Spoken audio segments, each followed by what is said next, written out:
In a war on crime, you either got two choices. Either lock in with the streets or do time. I know it sounds very cliche, but when you play them games in them streets, you either gonna end up dead or in jail. There's a lot of truth to that. Your boy Sin is a former felon, someone that thought that he could dabble in the streets with them drugs. And I'm telling you, it don't matter how long you do it, how safe you are, eventually the feds gonna catch up to you. This is a story about two sides of the same coin. From a place where I'm from, Maryland, Baltimore to be exact. A lot of people like to talk about gangs, but the police is the biggest gang in America. This story takes a deep look into both sides, the sides of the police and the sides of the streets. This is The Wire.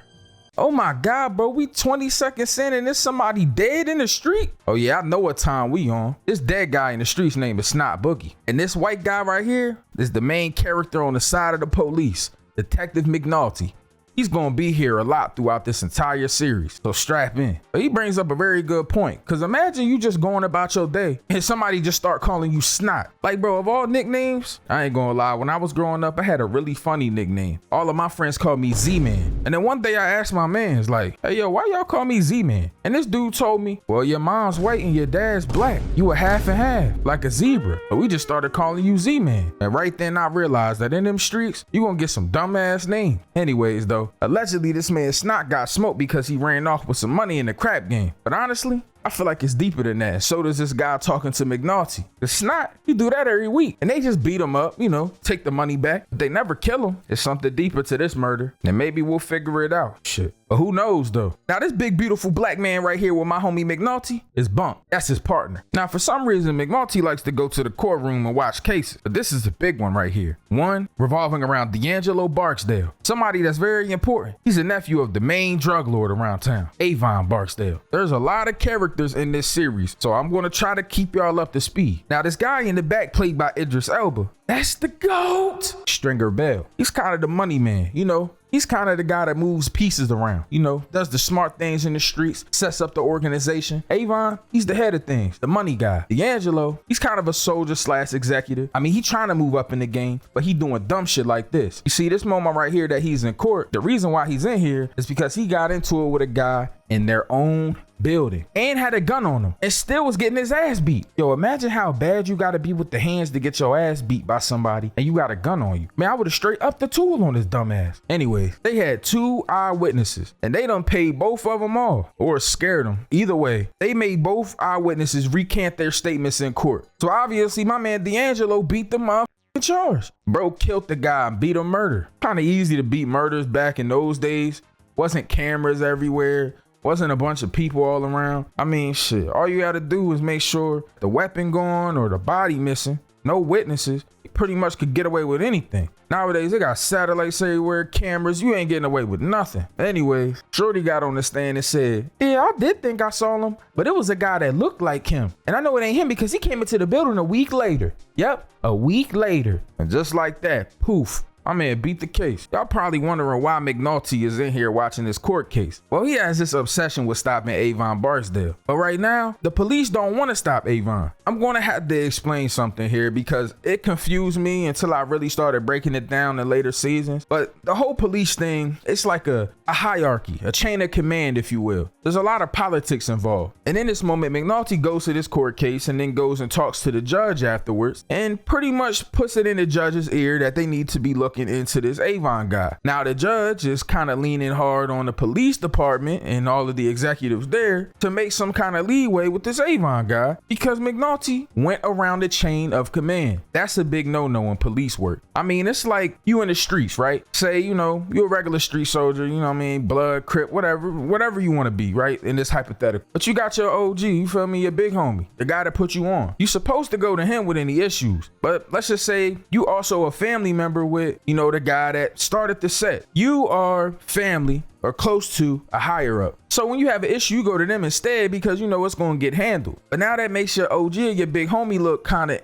you know, incompetent, makes them look bad. That's a no-no. So now all of these people, these higher ups in the police force, the sergeants, the chiefs, detectives, all that shit, they look bad because the judge is like, yo, how is y'all letting this dude Avon get away with all this stuff and you ain't doing nothing? The other part of it is it cost a lot of money to get a guy like Avon. Wiretaps, surveillance, security footage, All of these things cost a lot of money. Money that these motherfuckers don't want to pay. So because McNulty did this, he kind of broke chain of command, and he's costing them a lot of money. Money that's gonna come out of their bonuses. A lot of bullshit if you ask me. Anyways, now that we got all of that out the way, let's go see what the police detectives is doing, man. I think these are like drug agents, maybe DEA. I'm not 100% sure what agency they in, but this is Kima, Herc, and Ellis. Ellis is the black guy here. Herc is the big brooding ass white dude. Hella racist, by the way, but you know, it is what it is. I guess he's a police officer. And then we got Kima. They doing the sting operation right now. I guess this shorty right here felt some way about the guy in his car. Maybe some baby mama drama, I'm not sure. But either way, they busting their ass. Hey, yo, hold on now. We gotta put a pause counter up. I'm not gonna lie. Your boy Sin be saying some real zesty things. He be getting real Italian dressing sometimes. Not on purpose, but it be happening, and we need a counter. Anyways, they got a not guilty verdict at the courthouse. But obviously, we already knew that. And like I said, McNulty goes and talks to the judge. He breaks down everything to him, bro. I mean, he's telling everything. Sometimes you got to keep some stuff to yourself, McNulty. God damn. McNulty the type that would have told the cops information without even getting a Big Mac. Bro, just be telling shit. But this is going to set in a chain of events that leads to McNulty getting this shit into the stick. And nothing really getting done that should be getting done in the first place. Bro snitching for no reason. Now, Kima, Herc, and Ellis are back, and they're pretty much doing all the paperwork for the bust they just had. And this is Detective Cedric. He comes in, big lengthy black guy, you know what I'm saying? Just letting y'all know who all the characters are because there's 30,000 in every episode, bro. It's a lot, but don't worry about it. The editor got you, and so do I. But anyways, he's getting the pressure from, you know, the chain of command because McNulty went and ran his mouth to the judge, specifically Major Rawls. Now, Major Rawls is kind of an asshole, and he's kind of racist, but you know, it was a time where shows had racist people in it. You know, they still do have racist people on shows, but it's like a lot in The Wire, bro. Like, it's a lot of them that just don't like black people. Like, it's very, very clear. You know what I'm saying? Anyways, this dude, Major Ross, hates McNulty, bro. This is going to be something that happens, you know, a lot because McNulty just be running his mouth a lot. Like, stop running your mouth so much and then we wouldn't have problems. Anyways, because of this, Detective Cedric has come to his team and he's pretty much telling them that he's trying to figure out some information on this Avon guy. It's going to be very difficult to get anything on him though, because Avon's smart, bro. He never touches anything. He never does anything. He doesn't get his hands dirty. That's what the soldiers are for. That's what the underlings are for. Now, my man McNulty goes back to the office.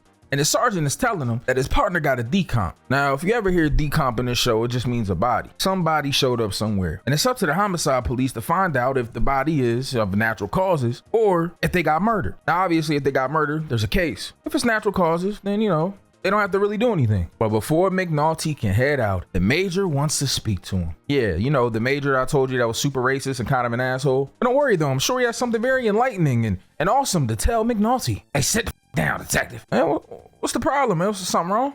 Sit your ass in that chair, man. You see these, McNulty? You see these? These is for you, man. Okay? Major, what's the problem? Don't major me, man. You over at the courthouse talking to a judge and all that. These two middle fingers is for you, man. It's for your ass and it's for your eye. You over there talking to the judge and shit. He ain't even give you a Big Mac or nothing. You just telling him everything. Man, now you got the deputy on my ass and all that over a case from a year ago, man. You know what, man? And you was 8-4 today, all right? 8-4. Nah. Fuck that 8-4 shit, son. You here till 8 o'clock in the morning. And you gonna tape him up, report for me for the deputy, and put my name on it. Put some dots on it too. He like dots. I don't know why he like dots, man. Fat ass probably thinking of ice cream, you know, dipping dots and all that. Hey, Major, I'm sorry, man. God, McNulty's up a creek without a paddle. But let's see what the homie D'Angelo's doing. Oh, this guy in the car with him right now is Weebay. He's the guy that made that infamous GIF. It's not in this season, but, you know, I might have the editor put the GIF anyway because I remember seeing it live for the first time and I was like, oh my God, this is that GIF. Anyways, D'Angelo in the car talking too much as always, but they have a rule: never talk in the car. So they pull over to the side of the road and he makes them recite that rule because, bro, you being insubordinate. Bad enough that you caught a body and Avon had to save you, but now you talking in the car, guys? Come on, man. You know better than that. You see what I'm saying? My man Avon's smart. And that's why he don't really get in trouble. And nobody even knows what he looks like. Because he don't be touching nothing. He don't be doing nothing. And he keeps his crew in line. That's another reason why the higher ups in the police department, they don't really want to touch or mess with Avon. Because, yeah, they doing crime. But they know that people are going to sell drugs. That's just what it is. But Avon, he keeps his crew in line. Usually not a lot of bodies. Which is why Avon's so upset with D'Angelo about him killing this guy. Bodies bring unwanted attention to drug dealers. And honestly,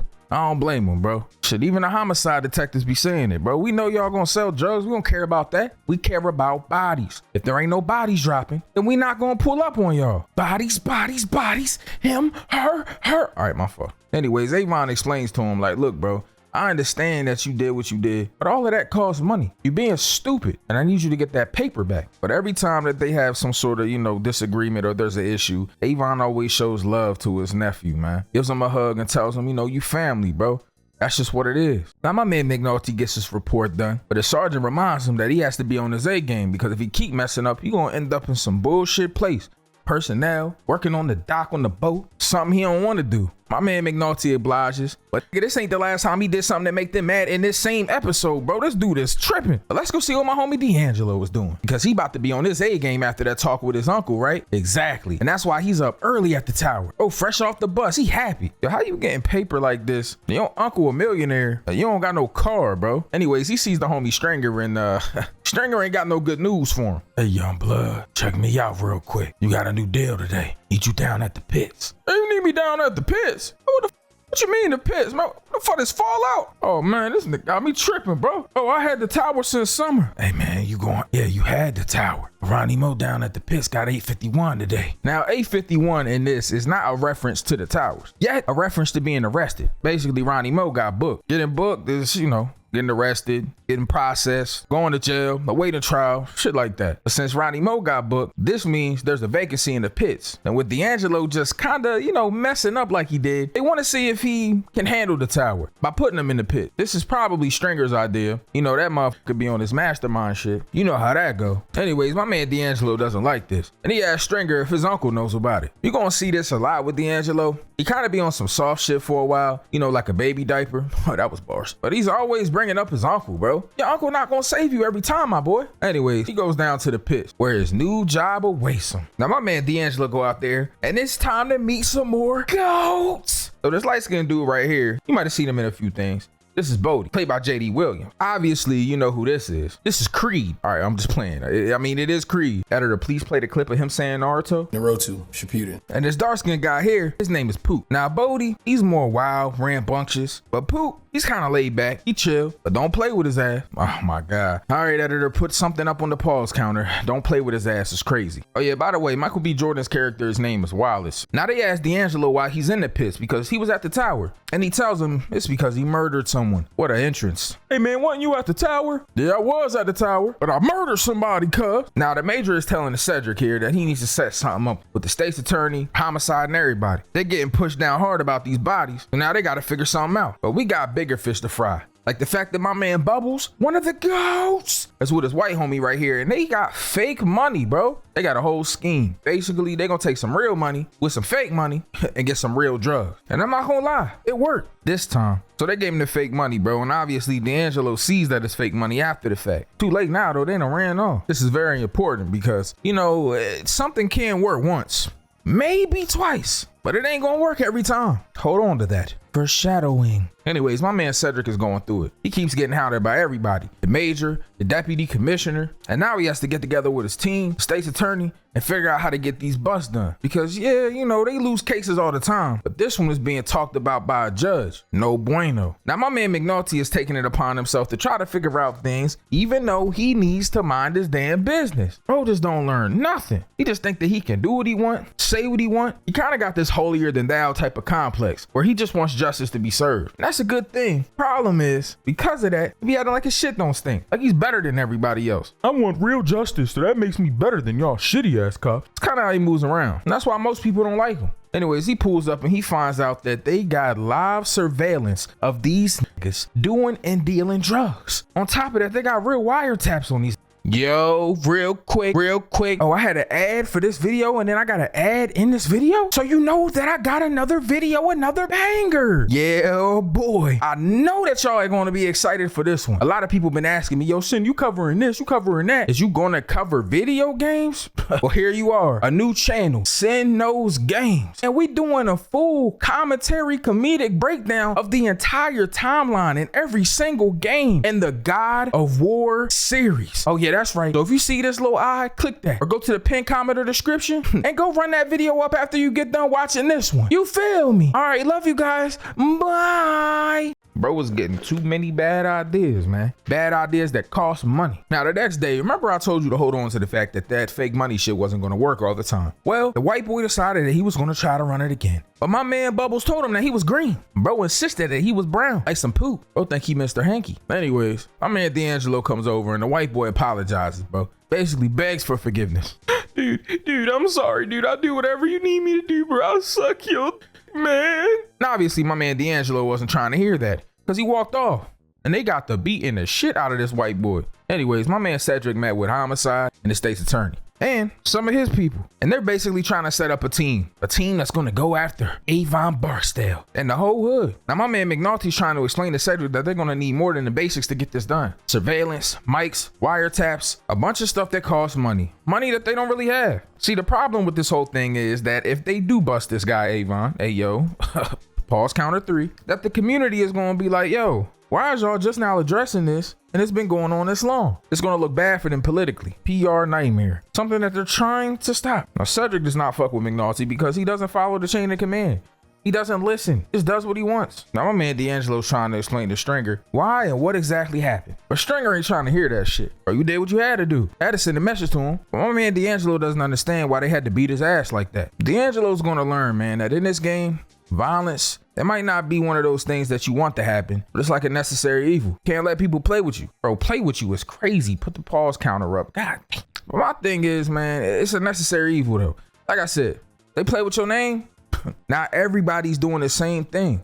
They think that you a hoe. But D'Angelo wants to create a world in which maybe we can sell our product without it happening. I mean, other people sell product. They don't be killing each other. You don't go to Walmart, kill somebody because they grabbed the last thing of bananas when you went to reach for it. You might want to, but you don't. Anyways, he gets approached by this stripper bitch. Got no idea what her name is, but she bad as hell. And that's all y'all need to know for now. McNulty and Bunk go to have some drinks after this, and McNulty almost gets hit by a train. Not very important, but I wanted to mention it. Bunk tells him a story how he used a service weapon to kill a mouse, which, you know, to each their own, I guess. But Bubbles is at the hospital. We find out that he's a CI for Kima. He's been helping her in the past with some drug-related stuff. But now he's back and he wants to help even more because they basically killed this white homie. Damn. Beat the shit out of Shaggy from Scooby-Doo. Anyways, y'all remember the guy from the beginning in the courthouse? You know, the other eyewitness that recanted his statement. Well, he got found dead. Somebody smoked his ass. And obviously, the first people they thought of was Avon and his crew. D'Angelo's confused. He sees it, but he walks away. He doesn't quite understand why he died or why he needed to die.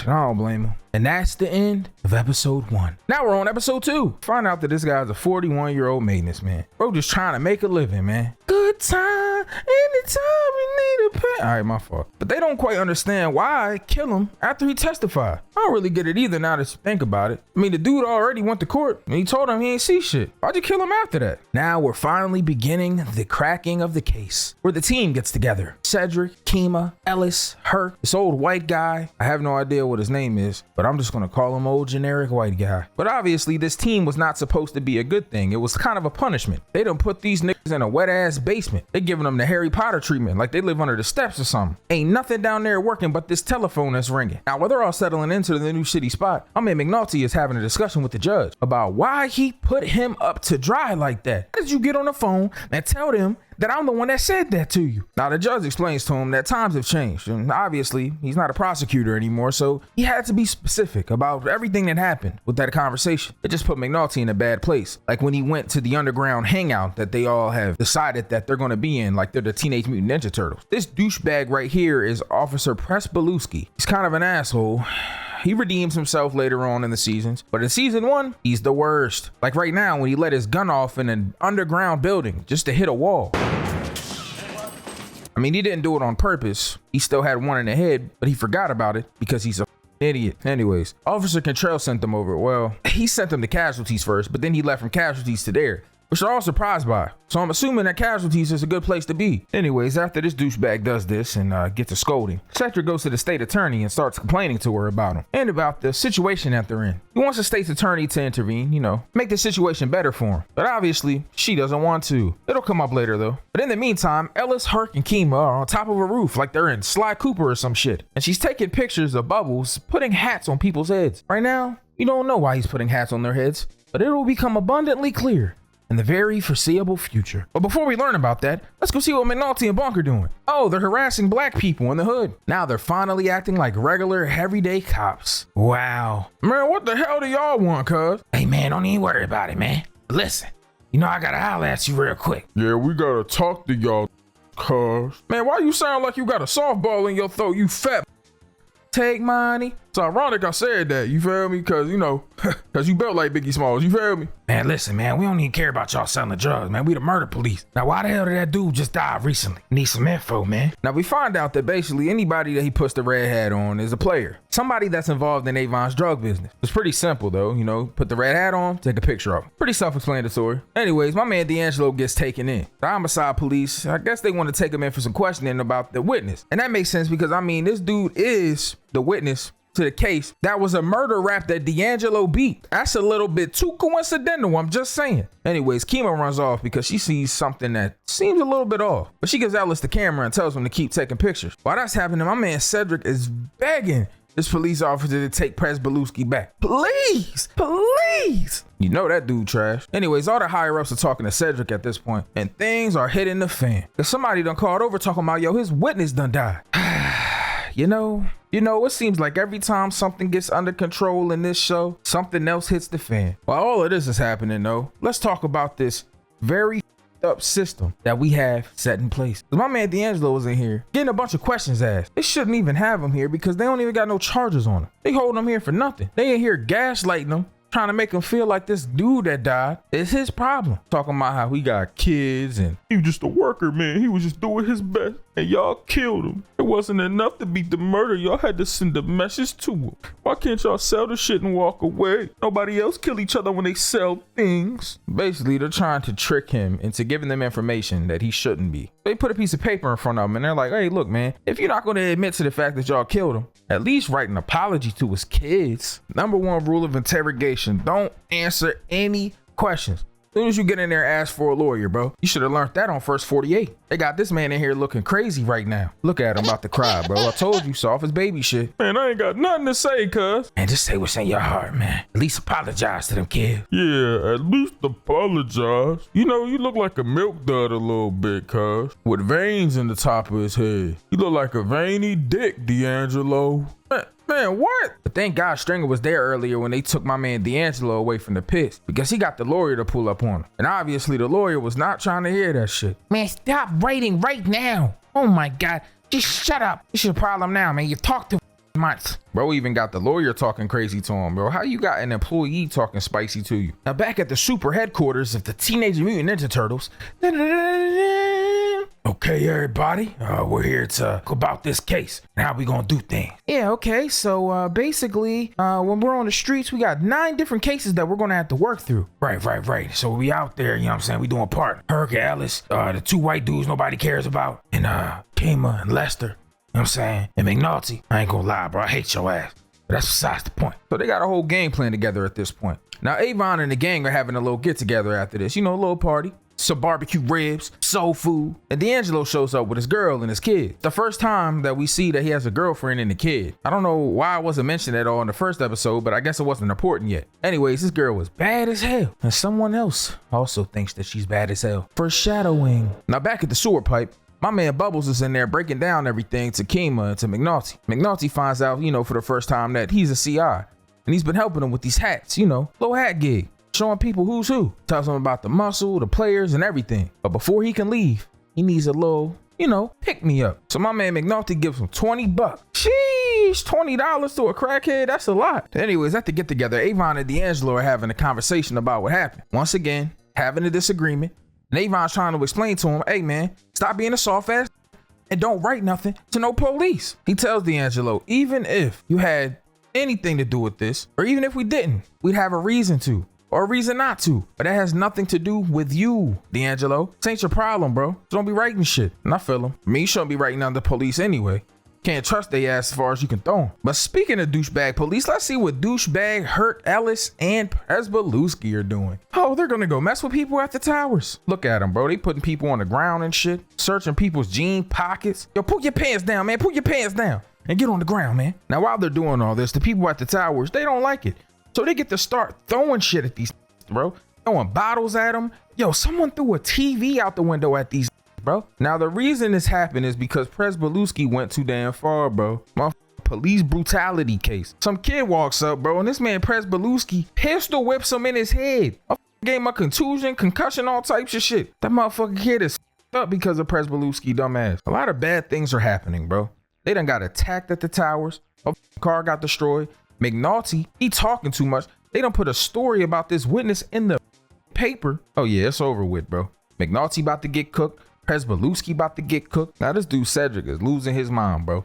Hurt got 4 brutality cases on him at this point. He about to lose him to 2 weeks of medical because he got a head injury. And now this dude Presbalewski bitch ass talking about he hit the kid because he was pissed off? No, you didn't hit him because you was mad. You hit him because you gotta save Gotham. All right, my bad. I just sound like Batman right now. That's besides the point. But the real reason you hit him is because you thought that you and your motherfucking partners' lives was in danger, man. Get your shit together, guys. Now things hit the fan after this. McNulty getting yelled at because of the newspaper article. Presbalewski done messed this kid up. Yeah, University Hospital. And he blind in one eye now. Damn, shit tragic. But that's the end of our second episode. But don't worry, because we on episode 3 with it. Hey, man, y'all got some tests, man? Man, yeah, man, we got some later, man. Man, where the stuff at, man? It's late, man. It's usually here by now, cuz. And why y'all beat that white dude up, man? Man, he punked himself, man. I'm just saying. Man, why I gotta be like that, though? It don't even make any sense. Man, because they dope fiends, man. What you mean? Yeah, Sean, I ain't gonna lie, man. You tweaking right now, Sean. Keep talking about why this, why that. Man, he my dope fiend, Sean. That's why I be putting that pistol to him, Sean. Yo, who the fuck? Yo, Bubbles, yo, what the fuck you doing right now, Bubbles? Here come Bubbles coming, yo, putting hats on their head. Once again, using the red hat to take pictures of so he can explain to him who is who. My man Bubbles kind of smart, I ain't gonna lie. Now, our episode starts with Cedric having a whole conversation with everybody, the deputy, couple majors and shit, trying to figure out what's going on and what they're about to do about this police brutality. Now, you know, my man Cedric, he taking the blame for shit, putting it on the chin. Oh yeah, I ain't gonna lie, yo. Pause counter again. Putting it on the chin? Oh my God. Hey, listen, man, I think our official stance has to be that he did nothing wrong, man. So you want to tell the world that he ain't do nothing? You know what, it's cool. You got it. I ain't gonna sell him. I ain't gonna sell him up Shit's Creek, you feel me? I'm gonna keep it a band. I'm gonna take this one. Oh my God, pause counter 6, bro, that was crazy. I'm gonna take this one. Man, just tell me straight up, man. What happened, man? Is it your fault your man f***ed up, man? Man, if I say yes, I'm f***ed up. If I say no, he's fucked up. What am I supposed to do, man? Man, listen, look, man, I'm just so happy about the fact that you taking this for him, man. You know, he's a screw up, man. Yeah, I know that. But he's a good kid, okay? He's screwing my mom daughter, son. And that's all y'all need to know. You know what I'm saying? And if you need any support from my team, I got you, okay? Now, at this point, you know, the deputy is trying to tell him that Val checks are necessary evil. That, you know, this sucks, but it'll be good for him in the long run. And Homicide at this point is talking to the press, telling them that, you know, this murder happened, yeah, but it wasn't necessarily because he was a witness, even though clearly it's because he was a witness. Now, McNulty feels like my man Bunk is sucking up, man. He out there being a hoe right now, letting things happen when they don't need to be happening. Letting this dude Rawls get away with basically lying to the public. Fucked up, dog. Anyways, let's go to the pits and see what they doing. Yo, is they playing checkers with a chessboard? Oh, these niggas got chess pieces playing checkers. Anyways, D'Angelo explains to him, you know,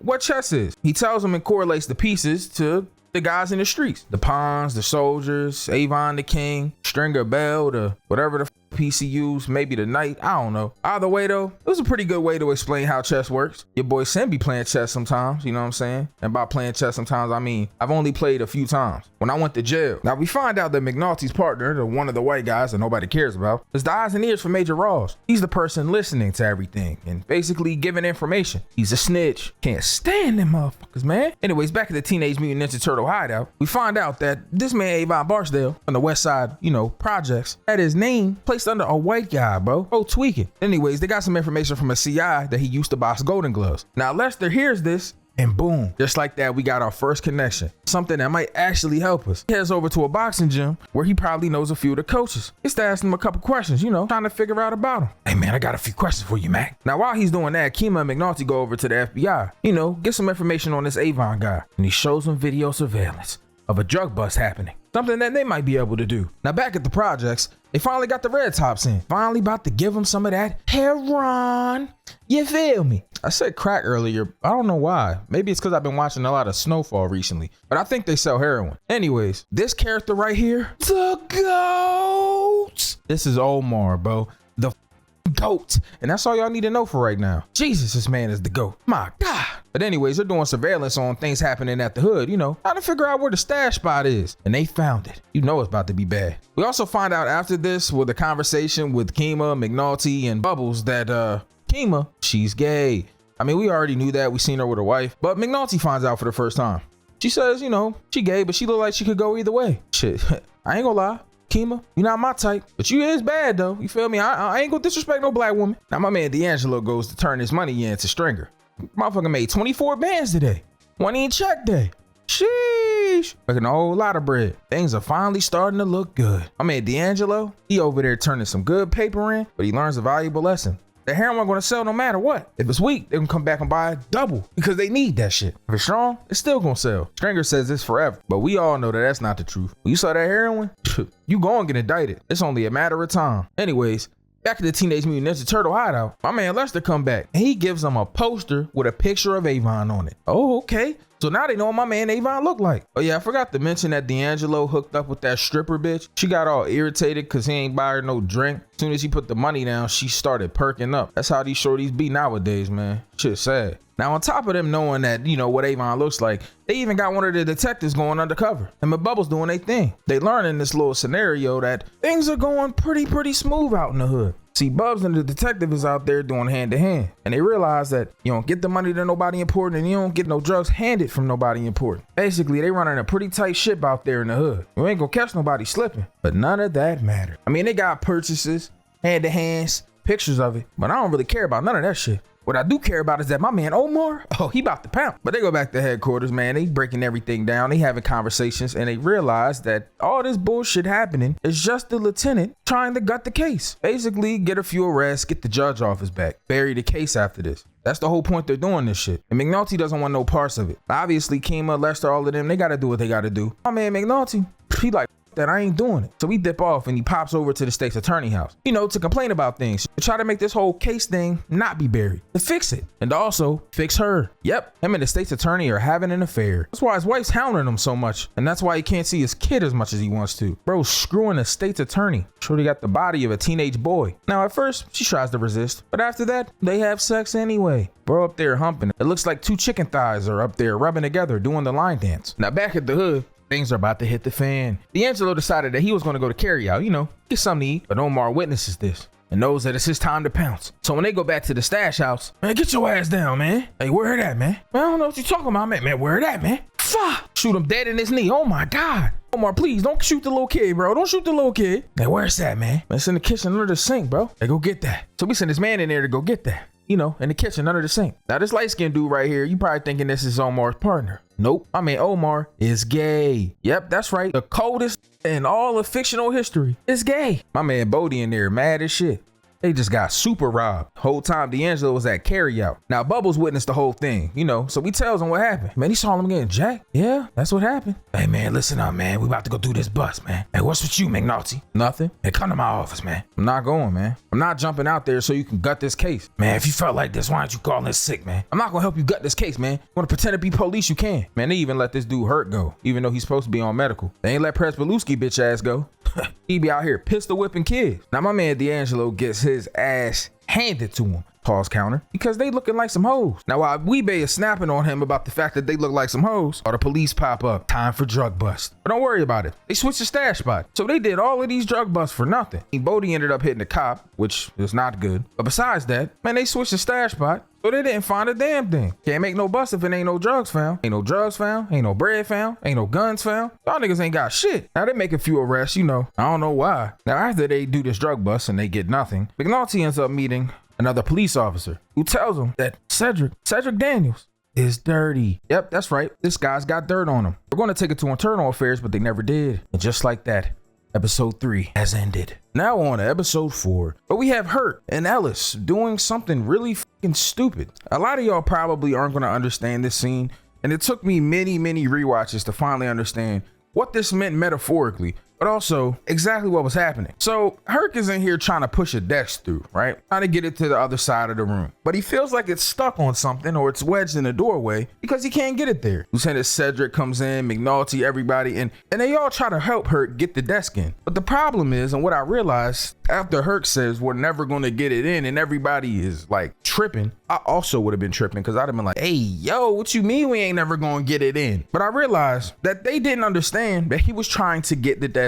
in. They thought he was trying to push it outwards. So when he was pushing it in, they were pulling or they were pushing the opposite direction of him, which is why the desk wouldn't go anywhere. Unless one of them was just so much stronger than the other 4 people. But I mean, come on, bro. What are they? Hercules, my nigga? I mean, his name is Hurt. I'm just saying. Anyways, they couldn't get it done. But this is actually a metaphor. I looked into the scene because I was just curious, like what relevance this had to the show. And it's supposed to be a metaphor for how there's different sides of the police force and they all are trying to accomplish a goal without knowing what the other people are doing. Basically, it's just showing here, you know, as we've seen many times in The Wire, they all kind of want the same thing per se, but they're going about it different ways. And if they don't work cohesively, they'll never get the job done. Very beautiful. I just wanted to touch on that. Anyways, McNulty and Kima go to court. Now they're trying to get this guy to turn. They're giving him 5 for a 1-and-1.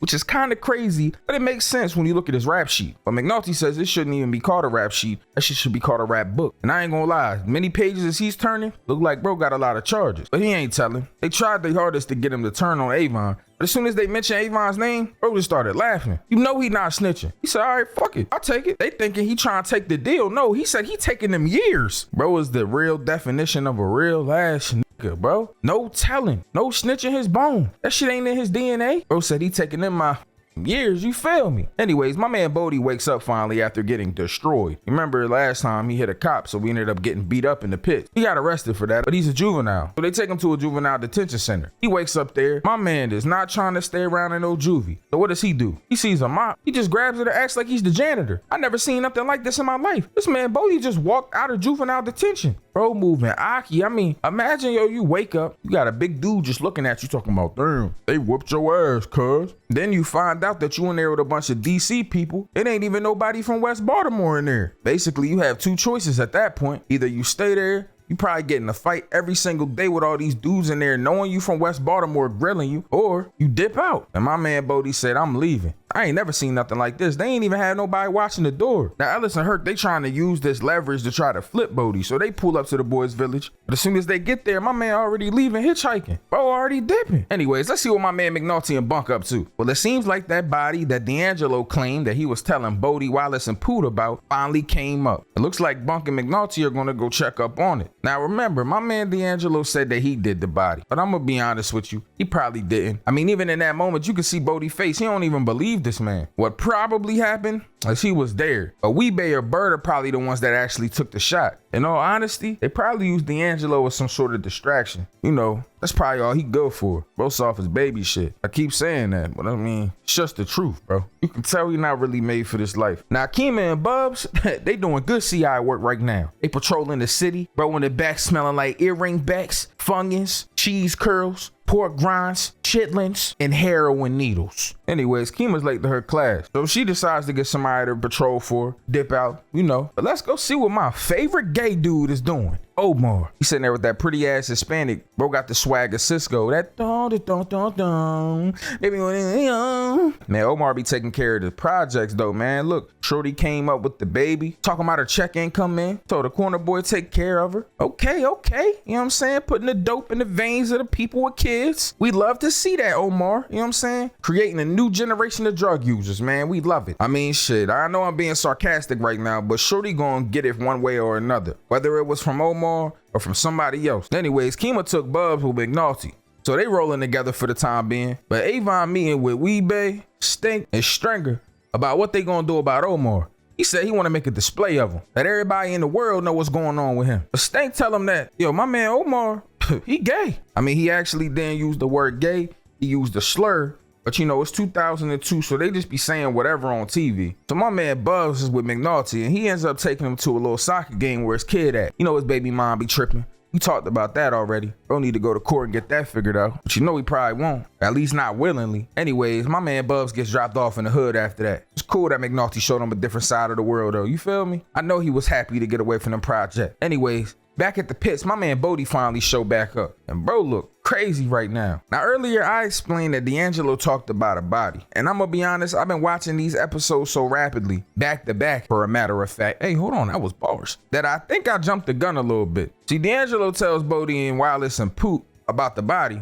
Right now, when Bodie pulls up back to the pit, acting all tough, man, them juveniles, they can't hold me, man. I can't do that, man. So D'Angelo tells a story to him. Man, I ain't gonna lie, man, y'all need to ask about me, cuz I caught more than one body. I know I did 8 months at Eagle Street, you know what I mean, for the other body and all that. But what really happened, though, I'm gonna keep it a band with you, man. It was another body. It's one shorty, man, you feel me? Avon messing around with it and all that, you know. So they asked me to go over there and handle that, you know what I mean? So I go to the window and all that. I ain't gonna lie, I was too short to get to the window, so I had to get a step stool. I had to stop by Home Depot first to get that, you feel me? So then I'm up on the step stool, I get the tap, tap, tap. But then I started making the beat, you feel me? I was like, do, do, do, do. I know y'all know about that, man. I used to do that at school with the pencils and all that. But anyway, I started making the beat on the window. She come over there like, is that Bismarck key? And then I shot her dead in her head, man. I put the brains everywhere. Man, you ain't even do none of that, cuz. I know you ain't do. Hey, Bodie, shut your bitch ass up. Now, D'Angelo was telling them this story, obviously, to put a little bit of fear in them, but also to get their respect. But if you got to lie, tell stories, you know what I'm saying, about shit like that, then to me, bro, you got bigger fish to fry, man. You trying to tell stories to get some sort of respect from your crew. That mean they already don't respect you. Anyways, my man Herc and Ellis find out that Bodie done skipped from juvenile. So they pull up at his grandma crib.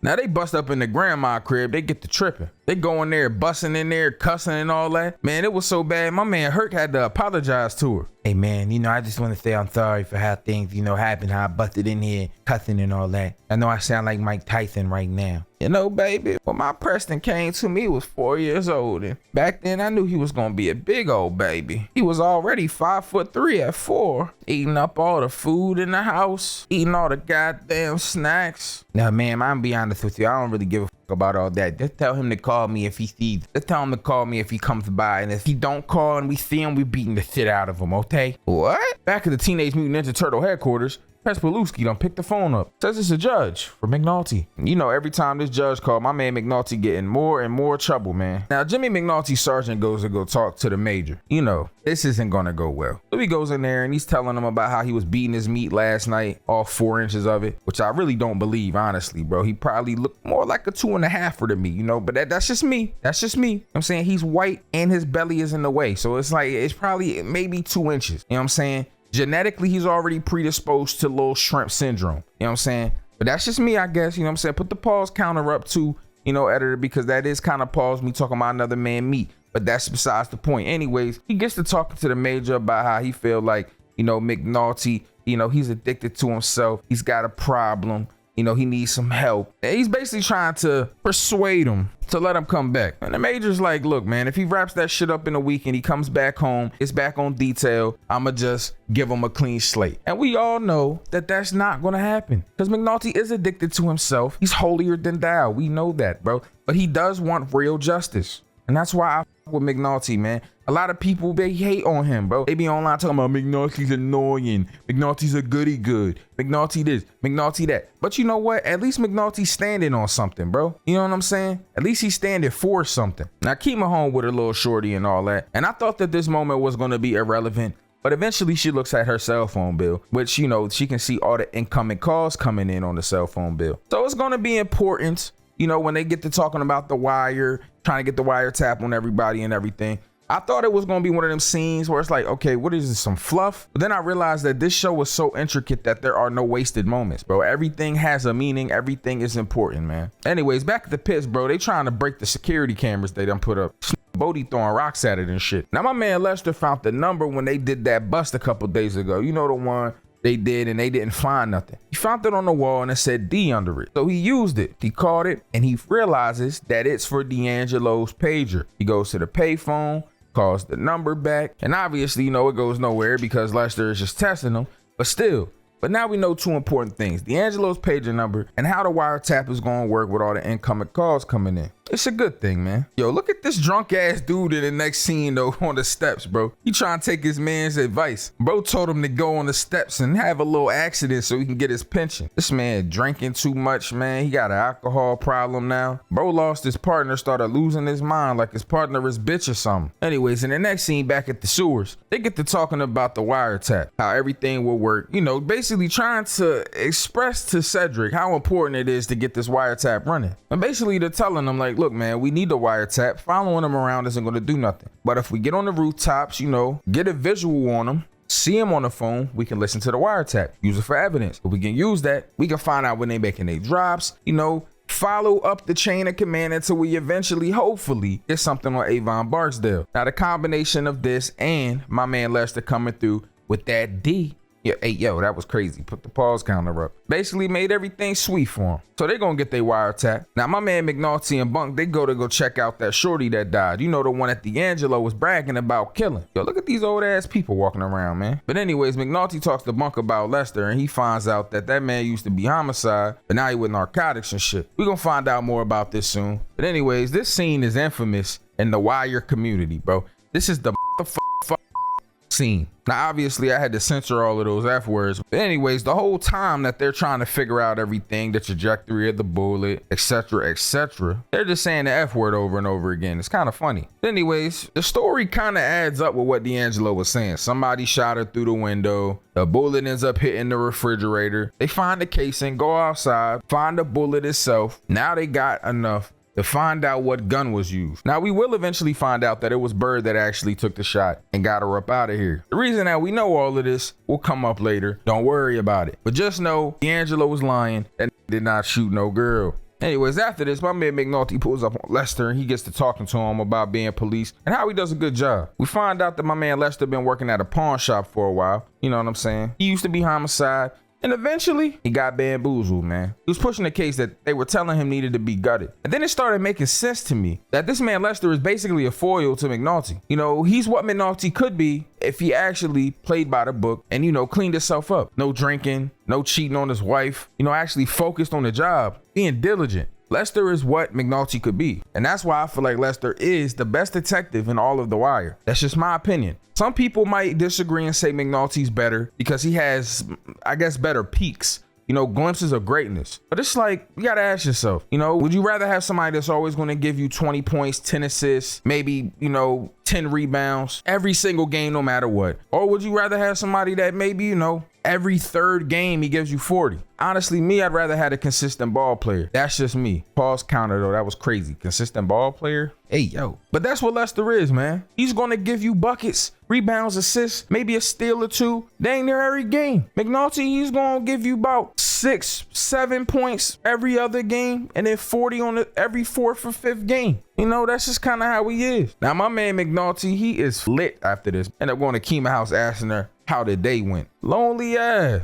Need to get that man McNulty some friends, man. Anyways, Kima and her girlfriend end up having sex after this. That's basically how that episode ended. Now on to episode 5. We got the homie Avon Barksdale in the building. Yo, Avon shorty bad as shit. Yo, every time I see this man Avon, yo, anytime he around the shorty he dealing with, she the baddest in the show, bro. I'm just saying. Sheesh. The only shorty I seen that's anywhere near as bad is my man D'Angelo baby mom. And I'm not gonna lie, the little shorty, little stripper joint he was messing with at Orlando's is bad too, bro. I ain't gonna lie, D'Angelo be with the baddies. I can't even hate on him. Now, my man Avon is on one right now. He being very paranoid, very safe, very careful. He don't want to get in the car with Weebay when he first pull up. He make him back up and all that. Then he won't use the same payphone twice. We're talking about, nah, we used that payphone yesterday. And I ain't gonna lie to you, bro. I kind of feel him. I'm not gonna keep doing the same thing twice, over and over again, giving the cops opportunities to get patterns on me. He's actually being kind of smart if you think about it. Hey, man, you tripping, man. Not using that payphone again. I used it yesterday. Man, boss, I'm just saying, man. You being real paranoid, bro. Get to tripping, man. I'm just saying. Okay, so if the cop catch me because I'm making stupid ass decisions, repeating my every move, what you want me to do, go to prison? Yo, stop playing with me, cuz. Now, in this next scene, the GOAT,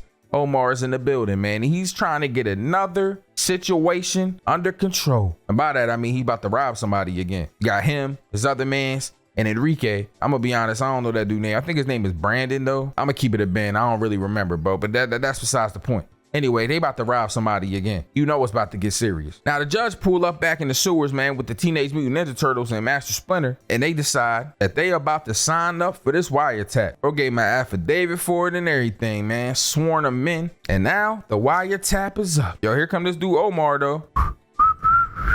Every time you hear him whistle that, bro, you know you about to get robbed. Yo, Fat Boy left. He dropped the CD player and all that. Oh yeah, it's over with. Hey man, I like your motherfucking chain. Oh yeah, you know I need that. Yo, come on, cuz. But shut your fat ass up, or I'll shoot you and make jelly come out. Now back at the pits, my man Wallace over there playing with, what is that, a toy or something? And this man Bodie is tripping, bro. He going throw a glass bottle over there. End up cutting my man Wallace's head. Yo, stop playing with my man Wallace, bro. Real shit. Talking about, man, that's why somebody always coming over here stealing our stuff. Yo, Bodie, shut up, bro. That's why them cops beat your ass and you was scared of juvenile. Thought you was going to be in there getting your ass beat every day, soft ass. Anyways, they think that they could potentially work my man Omar. Now, working means, you know, basically getting them to cooperate with the police. CI, undercover work, you know, etc., etc. That's basically what work means. I don't know why they think Omar gonna do it, because as of now, it don't seem like he the type to snitch. But hey, man, not snitching today, 6ix9ine tomorrow. Who knows? Anyways, my man Stringer go to talk to D'Angelo in the pit, and he basically giving him, you know, some advice. He tells him, this is what you got to do, man, to find out if these dudes is stealing or not. All you got to do is hold they pay, bro. Tell them, you know, you got to wait till next week to get paid. Now, the people that come to you asking for an advance, asking for, you know, some extra money, they flat broke, those are the ones you take off the list. But the people that's still eating, that still got that paper, those are the ones that you keep an eye on. Basically, set them up, man. You know, trying to find out who was the one snitching, giving up information on the stash. I mean, little do they know, my man Omar is just very, very good at the job that he does. And he just finds out, but you know, how would they know? My man Stringer even told him to go yell at Poot for being on the phone. Bro on there boo loving, man. McNulty and Kima are still trying to work Omar. They sitting on his van, trying to figure out what he's doing, when they can follow him, how they can get him caught up, but he's not there. In the middle of this though, Elena, you know, McNulty's wife called about the kids, talking about, yo, don't have my kids sleeping on the floor. You got beds for them, you got a mattress for them, you got comforters, blankets, sheets, everything that they need. You know, being annoying, but I kind of understand what she's doing though. I mean, she is just worried about her kids, so I can't hate on her too much. Anyways, my man Bodie gets caught up at the pits after this. Oh yeah, they found his ass. Now they go in there and question him, you know, good cop, bad cop. Except for my man Bodie, he's stringing this dude Ellis along, bro. Got him in there acting like he about to help him. Bro talking about, hey man, what do you want? Hey, I want you to suck my and just like that, my man Ellis is not the good cop no more, bro. He started beating this dude Bodie ass. Him and Herc in there double teaming them. Hey, yo, come on, bro. Pause counter. Yo, the shorty Elena got this dude McNulty ass in there building a bed, yo. Out of pocket. Now, my man D'Angelo took a shorty out to dinner, bro. And he's starting to realize that she's annoying. And I'm gonna be honest, I don't blame him, bro. The only thing she about is money, how much you gonna spend on me, where you gonna take me. Yo, those types of shorties, bro, the worst kind. Nobody want no shorty like that, bro. We got a up economy, bro, and you trying to ask me where I'm taking you, what I'm doing, how you supposed to provide for me. Shorty, this the first date. But I mean, obviously, you know, this is baby mom. They've been on hella dates, you know, obviously. But still, bro, it's stressful, man. And I know D'Angelo got paper and all that, but it's like, bro, do we really want somebody that's only focused on the finances in our pockets? Don't matter how much money I got, nobody wants no shorty like that. Anyways, my man Bodie is with Ellis and Carver. They playing pool. They got him a nice sandwich. He all right right now, but they about to take his ass in. Hey, yo, that was crazy. Pause on that. Pause counter. Now my man Avon back at the club, you know, getting his money together. He watching the cameras. He's being really, really careful. Got Stringer out back. I mean, not gonna lie, I understand how this dude Avon don't be getting caught up, bro. He don't be doing nothing stupid. Anyways, that casing that they found, Bunk and McNulty, it matches up to 2 other cases. Seems like the person, whoever's been killing these people, is kind of a sociopath. A little bit of a serial killer maybe, like King Von. People be trying to act like King Von not no serial killer. Come on, bro. He was out here smoking shit. Anyways, Bubbles' white homie, he cool now. I mean, he got a shit bag, but he's cool. Bubbles brought him some food and all that. And he tells him how he's working with the police. Now, was white homie asking the right questions, man. He like, dude, why are you working with the cops, dude? You want some snitch shit, dude? Snitch 9, dude. Yo, what the f*** me? Why am I working with the cops, son? Like, obviously, I'm trying to get my motherfucking paper, son, and I'm trying to do good in the hood, son. You know what I'm saying? I'm doing that shit for you, son. They was out there beating your ass and they put a shit bag on you. You know what I'm saying? So obviously, son, I'm trying to do my thing to make sure that you okay, son. Now we got some issues going on here now. My man McNulty, he's expected to go kiss the Major's ass to get back in his good graces. You know, have a conversation with him about getting back in rotation. And he will, don't worry. But he's not gonna listen to that, bro. But then we got people at the pits, they kind of pissed. And I don't blame them. I mean, I would be mad too, bro. You really got me out here. I can't get paid. Got me missing meals, you know what I'm saying? Because you trying to figure some shit out. But that jealousy, that envy, that anger, not being able to eat leads to a lot of problems, man. That's all I'm saying. Anyways, my man McNulty and Bunk, they got a lead on that shooting they were investigating. They pop up at Shorty crib. One of her friends got some information about who was with her. She got information on Avon, D'Angelo, and everything. She ends up telling them that Avon was being stalked by this. That she was over there telling them all types of stuff, threatening them. And I'm gonna be honest, if I was Avon, I would have got her knocked off too. Talking about she gonna write a letter to the state's attorney. Now my man D'Angelo ended up going to Orlando's. Him and Orlando having a conversation about a bar, about how Stink got a new block, got some new points on the package. And my man D'Angelo kind of upset about it. And I would be too, because it's like, God damn, Unc, how much I gotta do in order to get some goddamn percentages on my packet? Now, you know, Shorty at the bar, you know, the one D'Angelo like and all that. He finally make a move on her. Hey, can I hang out with you sometime after this? I don't really talk to guys I meet at the club, usually. And you already know, as soon as she said usually, he taking that down. That little smirk she gave him. Now, my man Omar and his little boy toy about to go on a whole nother robbing spree. Once again, they about to get it popping, both physically and figuratively, bro, because he is in here rubbing this mouth. Yo, did he just kiss him in the mouth openly? Yo, I ain't gonna lie, the writers at The Wire, they was messing with the LGBTQ, man. You know what I'm saying? Representation and all that. Anyways, back at the sewers, my man Presbeluski is actually being useful. I know I said I hated him, and I kinda did, but he's slowly starting to redeem himself. He figured out, because he likes word puzzles, the little code that they've been using on the pagers and the payphones. You just move the numbers over like this,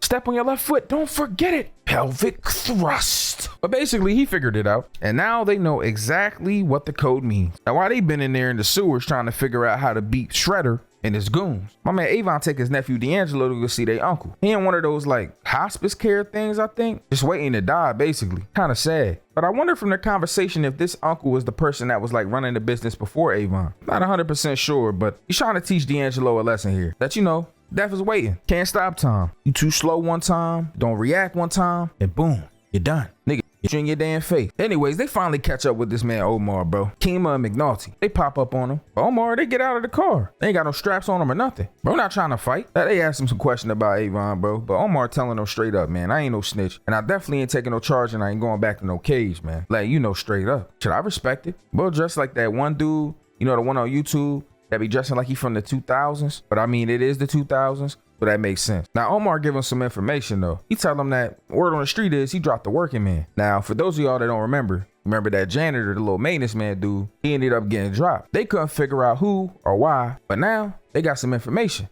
that actually is helpful, that it was Bird that did it. Now, things got pretty bad after this though. You know, the little pretty ass dude that's with him, you know, but he was at that little spot, you know, playing them damn pinball machines. And Wallace and Pooh happen to go in there. Now, when they pull up, Wallace sees him and he makes a phone call. D'Angelo get the phone call. D'Angelo calls Stringer. Stringer puts the move in action and they end up getting him. And bro, they tortured this, bro. Got him looking crazy. Left him in the project stinking on the top of a hood of a car. Me personally, if I was Omar, I wouldn't go for that. And you know we not going for that. My man Wallace is really into jacks though. I'm talking about real projects, bro. This is how I grew up, bro. Terrible. Bad living experience. You getting electricity from your neighbors because you poor. Barely got any food. Smell like shit everywhere. Rats, roaches. Damn. Brought back painful memories. My man Wallace in there holding it down for all his brothers and sisters, man. Giving out chips and juice boxes to everybody. Now he doing what he can. He's sending all the kids to school.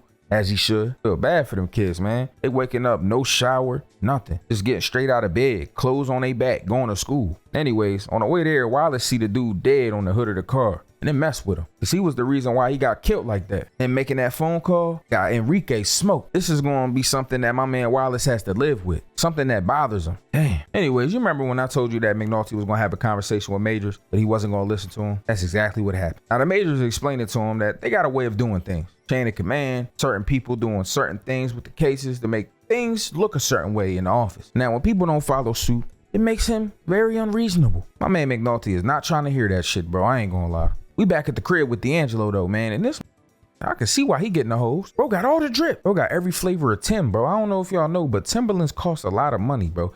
They got all the flavors. And he got all the flavors of the shorty. He got shorty in the kitchen in his shirt making breakfast for him. Say what you want about him being a soft ass.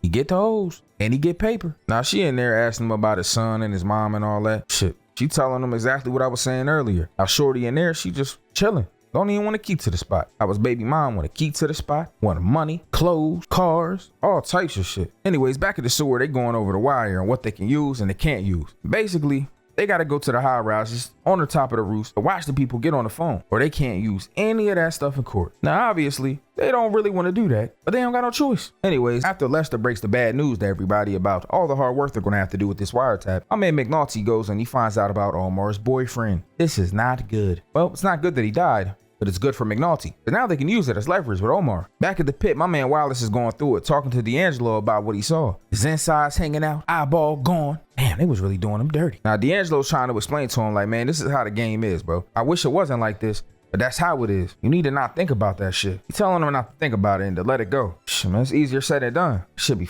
up, man. Now after this, Bodie has his court date, and they're trying to get him out because they think that he shows potential. That he's good for the pit. So they send a lawyer there to convince the judge that he wants to change and that he was fighting the cops back because they were beating him. And eventually they get the judge to agree to put him on home monitoring. All he has to do is call his probation officer twice a week. And that's pretty much it. This is going to piss Ellis and Kirk off a lot, but they'll be all right. They'll get over it. Anyways, my man McNulty goes and pulls up and he leaves a card on Omar's van. This is going to become relevant soon. Don't worry about it. Not yet, at least. But after this, the white homie pulls up on Bubbles and he's working at a fruit stand right now. He says that they're going to take off on a copper house. You know, get some copper, steal it, try to go sell it to construction workers, you know. Now, Ellis and my man Herc, they pull up on Bodie, bro, like I said they would. And they start wilding on him, bro. He tells them to check his back pocket.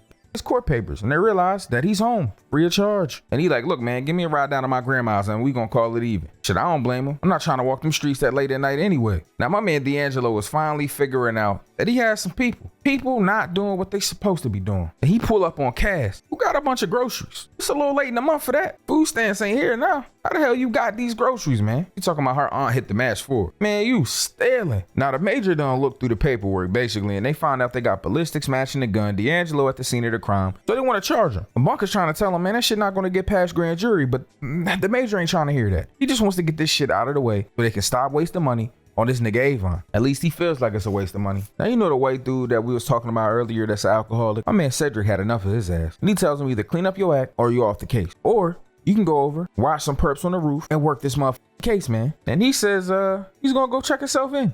Get some help. Tell Cedric, good luck with the case. Shit, I don't blame him. Now my man McNulty is hot about this, bro. He knows that the major is doing this to try to get the case shut down. And Cedric is gonna take that shit and run with it. Shit, McNulty knows that shit is hella annoying. You trying your hardest on this case to get Avon Barksdale.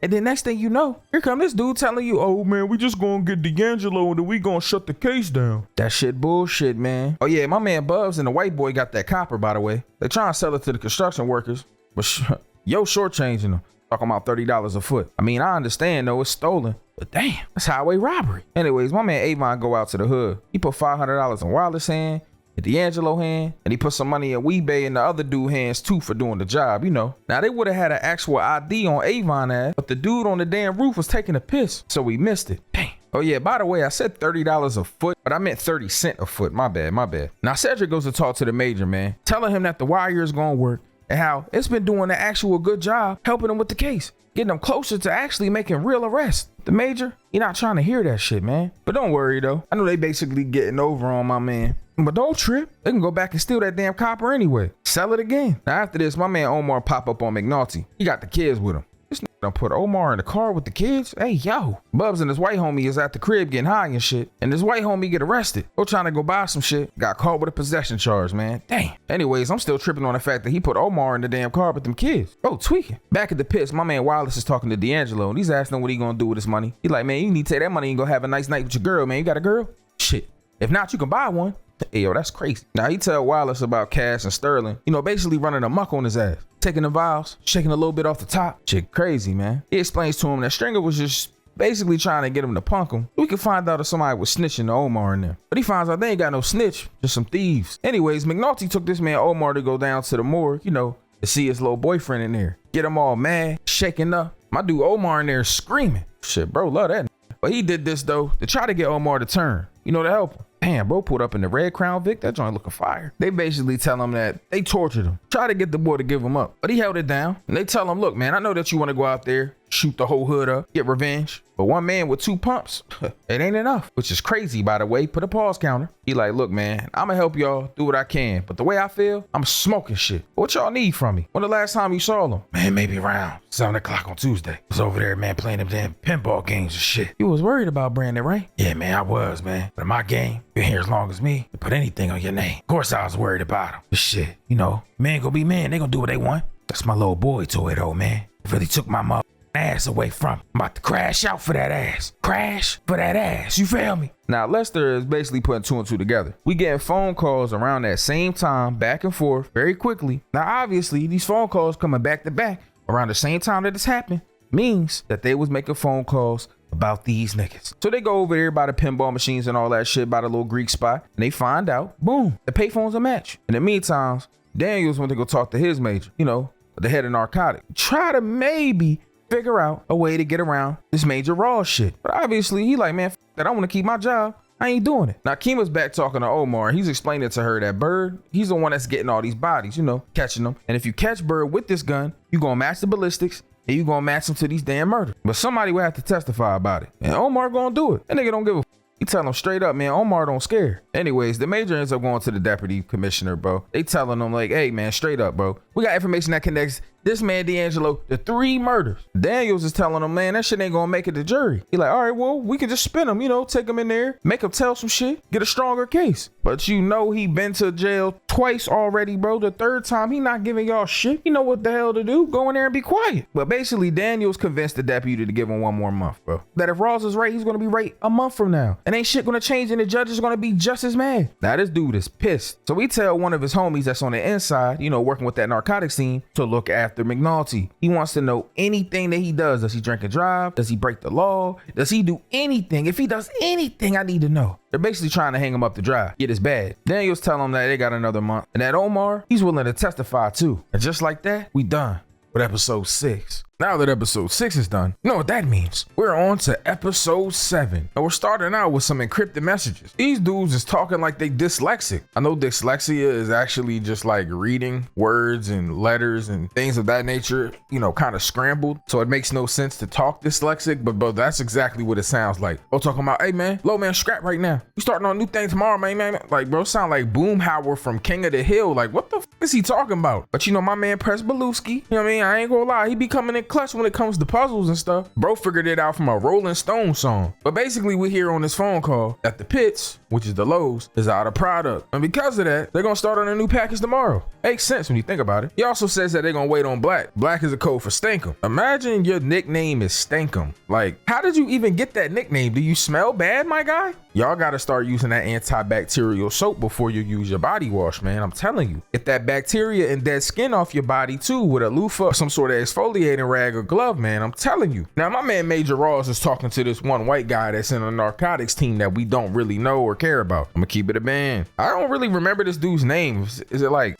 what is this dude's name? Somebody in the comment section tell me. I'm gonna be honest, because I don't remember and I don't care. But anyways, Major Ross is telling him either bring something to him on McNulty or he actually got to do his job. Yo, your motherfucking clearance rate is worse than last year. And I don't even be on your ass about it. But I'm about to start being on it. Hey, yo, pause counter on that one. That was crazy. I'm about to start being on your ass. Now, my man McNulty is talking to the state's attorney and the judge. They're having a conversation about Avon and all of his businesses. Bro got a liquor parlor, a strip club, some tote companies. He kind of going crazy in the streets with the legal businesses. I ain't gonna lie. Anyways, they're bringing him all this evidence so he can get some extra time on the wiretaps. And the judge is giving him an extra 30 days. He's also dicking the state attorney because he's trying to put his dick up in there. All 2 inches of it. He talking about in 10 years, she gonna be the district court judge. Man, Shorty gonna be lucky if she Judge Judy. I ain't gonna lie. But anyways, remember they had got the drop on the wiretap about the package coming in. Well, they followed Stank around and they was definitely right. Except for he got a little man running the package. So as soon as Stank finds out the cops is on him, he tries to do the dash and little man ends up hopping out with the drugs and runs off. They use kids in a lot of situations like this because they know if a kid gets caught up, they're probably not gonna do any time. I mean, even if they do, it's gonna be like juvenile. And to them, you know, a kid doing, you know, 6 months in juvie or something like that is way better than a guy getting 6 or 7 years in the pen. Makes sense, but it's really manipulative and up to use children.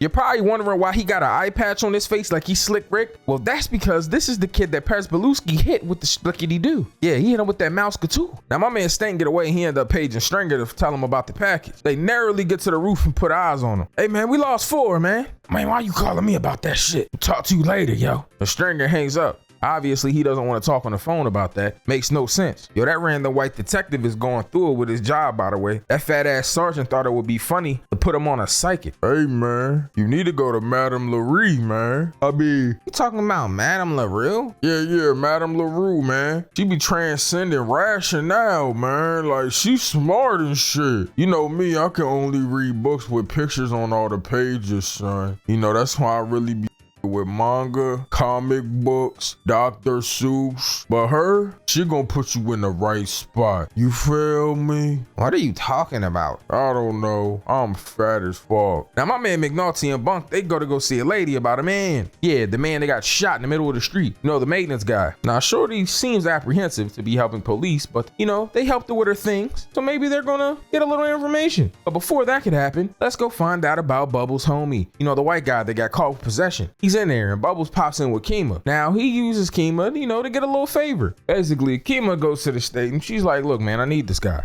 They do that sometimes, do some favors for CIs and things like that. I've seen people snitch in real time. Went to a court case one time, found out one of my homies was a CI for a case, a murder case at that. This dude started pointing out things in the court. But anyways, when CIs do special things like that, snitch, you know, if you want to call that special, they get treatment. So my man Bubbles, he told her straight up, hey, I need my mans out. So she got his ass out. All he had to do was plead to possession and say he's gonna go to drug court. You know, make the judge think that he actually cares about getting out. Anyways, back at the sewers with the Teenage Mutant Ninja Turtles and Master Splinter, Slick Rick is in there. And Persbalewski realizes that's the kid that he smacked with a burner. So they start treating him good, get him a tea, Reese's cup. My man Daniel's trying to turn his ass. Yo, turn his ass is crazy. Pause counter on that one. But my man Daniel's, you know, he's giving him that dumbass lecture. Man, kid, you know, if you want to be something in life, man, if you don't want to sell drugs for the rest of your life or end up some washed up rapper like Slick Rick, then man, all you got to do is tell on your crew. You feel me? Kind of crazy when you think about it, but you know, that's what they be doing. Random ass white detective ends up going to Madame LaRue. Starts giving her information about this case he's working on and things. But honestly, I don't give a f about what he's doing. So we're skipping over it. And we're going to McNulty and Bunk, who are now at a bar, getting drunk as hell. And it's probably a weekday. This man Bunk in here looking at white women. Yo, what's up with you, Bunk? I ain't know you was the swirling type. Matter of fact, you look like you swirl with white women and chocolate and vanilla swirl, boy. You busting out that suit. After this, my man Lieutenant Daniels goes to this big ass party. Deputy commissioners there, bunch of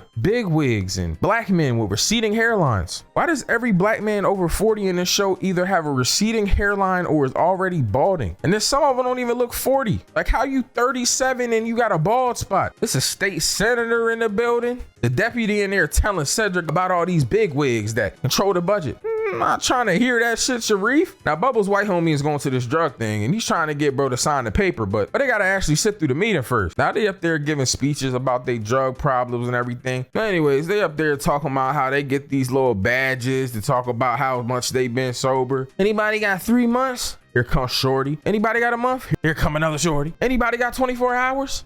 And Bubbles stands up. But he's lying. Like, you ain't been sober for 24 hours, bro. Now, but this is a good thing, though, because this is the first sign that my man Bubbles might actually be trying to get clean. As he should, you know? Now, my man Cedric is in there talking to this milk dud ass dude at the table. Another guy with a shaped head like Bullet Bill from Mario. And he's talking to him about his day job. He's a driver. And he assumes that Cedric is too, because he's black with a suit on, which is crazy. That's like Jeffrey from Fresh Prince thinking every black person with a suit is somebody that's a maid for another rich white guy. What are we talking about right now? Nigga, I'm a lieutenant. Anyways, he talks about how he drives for people. Sometimes he got to run up to New York. That's very important. Hold on to that fact. We're not there yet, but we will be. Anyways, McNulty and Bunk are having a conversation at the bar. McNulty is telling him, hey man, I just appreciate you, bro. You know, you taught me all that stuff when I came to the force. And when it was finally time for you to me, man, did it gentle. You know, you could have ripped my pants off and really rammed it in there, man. You really did it gentle, man. Hey, man, you know, it was your first time, man. So I wanted to make sure that shit was special. I ain't gonna lie, I know that wasn't me saying that. but we got to put a pause counter up. That was so crazy. It's got to increase the pause counter. Now things are starting to hit the fan at Orlando's. Orlando's mentioning to D that he's got a little move that they could make potentially. And he wants to holler at him about it later. That's also important. But Stringer, Stink, Avon, Weebay, they're having a conversation about what happened with Stink and that package. So they called D'Angelo and they asked him who's snitching in the pit. But D'Angelo's explaining, nobody's snitching. I done checked everything about this money. Maybe that ran a stop sign. Man, you think I'm running the stop sign with 40,000, man? You tripping. Man, I don't know what you doing with 40,000, man. I know what your girl do for 40,000, though, you feel me? Hey, man, I ain't gonna lie. I'm not trying to hear none of that shit. All right, listen. Man, is you sure, man? Cause first with the stick up and all that, now they got to Stink. Man, I'm telling you, man, I ain't got shit going on there, man. You better not. But tell everybody at the pits that things gonna be changing up. Shit's stopping until we figure out some things. Pit closed. Now my man D'Angelo got to shut things down. He ain't even gonna be able to make no bread. They got to change things up, turn things off, make sure that nothing is going down in the pits. Everything messed up, man. Now my man Omar decided that he was gonna go with Kima and McNulty. Try to put eyes on Bird. You know, they trying to pull him in and find that gun on him so they can match the ballistic. That plus the testifying from Omar, and Bird going bye-bye forever, man. Now we find out that this dude Bird, he be getting high, but they don't get high on their own supply. So it must be on the other side of town where that real dope at right now. Now Omar tells them to be careful with Bird though, cause that not playing. He definitely will shoot they at. Now back at the pit, Poot and Bodie are talking about Wallace and where he's been at. But Poot's telling them, hey man, that dude Wallace, he been tripping. All he do is sleep. Now obviously we know that man Wallace is doing drugs at this point. I mean, he's stressing, he gone, all he do is sleeping. Come on, bro. You know he on that dope. We just ain't got the confirmation yet. Anyways, Orlando soft ass show up, and now you got the two softest in the show currently talking to each other. Orlando and D'Angelo. One is green, wanna be in the life, but he can't be because he's soft. And another that's in the life because he ain't had no choice, and he's soft. Two soft. I'm gonna start calling them soft serve. Yo, D, man, I'm just telling you, son, man. I got some dudes down in DC, man. You know what I'm saying? They gonna get that shit popping, son. Man, what the f, man? You sound like Cameron and Pay the Fool right now, man. Sound like Rico and shit talking about you got some in DC, man. Hey, man, look, man. You really get some bricks, man. Yo, hold on. Yo, was that 14 bricks right there? Man, yo, calm down with that shit, cuz. Now, right after this, we end up getting confirmation that Wallace is on that dope. We see him sniffing it, passing out. Sniffing dope? Oh my God. Anyways, I'm sorry that I'm jumping around right now. You know, we just got that bombshell that Orlando's trying to go behind Avon's back. That's gonna come up too. But you know, D'Angelo saw fast. He don't even know what to do with that. But Orlando feel like, hey, look, we not getting no points on the package. We need something, my shit. I feel him. I would want a little something too if I was them. Real shit. Now they finally get the drop on Bird ass. They watching him, waiting for him to get some dope. You know how that go. And anyways, they got this man Bird, and they found the gun on his ass. Back at the pit, my man Stringer's talking to him and telling him, hey, from now on, tear them phones out at the pit, and if you need to use a payphone, you gotta walk a couple blocks. Don't ever use the same phone twice. My man Stringer, he's starting to get wise to the bullshit. Now back at the office, my man Bird is in there talking crazy to me. He just called Shorty I don't even think I can say the word. I think it's a slur, bro. A DYKE cunt. This going crazy. Disrespecting Kima, disrespecting everybody else. Man, you know what's about to happen to him. And you know, once the ballistics come back, they find out that he is the murderer and everything. He starts talking even more crazy, and they end up jumping his ass, literally beating the shit out of him in there. Almost felt bad for like 2.5 seconds till I realized that he's a serial killer. The Wire's King Von. Now my man Bunk's having a conversation with this dude Omar. They find out that they went to the same school, Edison or Edemison, some shit like that. I ain't gonna lie, I can't pronounce shit. Your boy Sin can't read past his second grade reading level. That's besides the point. Anyways, this man Bunk gets to, you know, talking to him like they got camaraderie and shit. And he asks him straight up, does he have any other murders? Now, he basically ends up solving this other murder, bro, with the guy that random white detective was talking about. And because of that, the sergeant tells him, hey man, don't think Madame LaRue, think McNulty. And now he feels bad. So he's like, yo, Jimmy, we gotta talk, man. And he ends up telling him about Major Raw. Now, obviously, he's sad. So what do you do when you're sad and you're white? You go to your white that you fuck on the side. He ends up going to her house, you know, put some pickle in her, but also tells her that they're trying to come after his badge. And that, my friend, is how we end episode 7. Now we're on episode 8. My man McNulty is in a, what is this, like a swap meet or something? Like, what is this? Anyways, he's in here with his kids, and they're playing a little game where his kids tail Stringer Bell. Yeah, that's right. He got his kids following around criminals. What the This dude is out of his mind. Anyways, it works pretty well though. The Stringer Bell has no idea that these kids are following him around. But my man McNulty ends up losing his kids for a second because Stringer Bell decides to circle back and go out a different way. Maybe he felt like he was being tailed. I have no idea. but he ain't looking for no damn white kids. So he circles back, goes out a different door, ends up going to his car. But luckily the kid writes down the tag number. Oh, they got a tag number for Stringer. Probably not gonna lead to Stringer, but shit, it's something. You gotta start somewhere. This man McNulty was in there tripping, bro, telling security he can't find his kids. They using the damn intercom to find them and shit. No, his dumb ass feels stupid. My man Hurt and Ellis is in there stressing right now though. They got a test coming up, a test from their sergeant, but they're both stupid as shit. So them studying isn't really gonna help them. It's like trying to, read and memorize things, but your brain is that of a 3-year-old that shits himself. Now my man Omar going through it right now. They sending Weebay, Stankin' all them, go shit on him. They pop up at his place, busting there. Look at the pictures of him and his boyfriend. But bro was just watching from another building as they leave his place and then set his van on fire. Yo, they is not playing fair with his ass. Back at Wallace's crib, his younger brother comes to wake him up because he's having issues with a math problem. This man Wallace is actually pretty smart. He breaks it down to him in hood logic. All right, listen, man. So if you have somebody come to the hood, they have $15, right? You know what I'm saying? So they want 1.5 vials. You feel me? You can't really give them 1.5 vials. So you like, all right, give me 15. I'm gonna give you 2 vials. You know what I'm saying? But what you do is you take the 1 vial, you open it and shit, you put all this stuff in another vial. So then when you give him 2 vials, so then you give him 1 regular vial, the one that you ain't put the shit in, and then the 1 empty vial. Now he got 2 vials, but this nigga high as hell, so we don't really know. Now we got 2 vials. He go back, he do 1 vial, then he do the other vial. How many vials he got? 0? No, you tripping. You got 4 vials because this took the other 2 vials and he broke them down into 4 vials. You know what I'm saying? Because that nigga like to get a little bit high in the morning, the afternoon, and at nighttime, and then he like to have a snack before bed. The fiend in question is me, nigga. I've been doing dope. What? Back at the sewers, they're trying to contemplate on what the hell is going on. Some of the product is coming out of the towers. Usually it goes in the towers, but now it's coming out. My man Avon, they switching everything up. He ain't playing. Now back at the pits, Buddha's talking to D'Angelo about Wallace, trying to explain to him that my man Wallace been going through it. And D'Angelo telling him, man, I ain't gonna lie, man. Ain't nobody putting no gun to that little head making him be out here. If he don't want to be in the pits, he don't want to be in the pits. That's the problem with y'all, man. Y'all always worried about what the next man doing. Need to worry about what you doing, man. Now, Kima and Ellis is in the hood, trying to find out what's going on. D'Angelo got picked up by Weebay. They having lunch. I guess they celebrating something. Now, Stink, he having a good day, man, because he got some points on the package. This man D'Angelo with his soft ass, he running his mouth telling him about Orlando. So now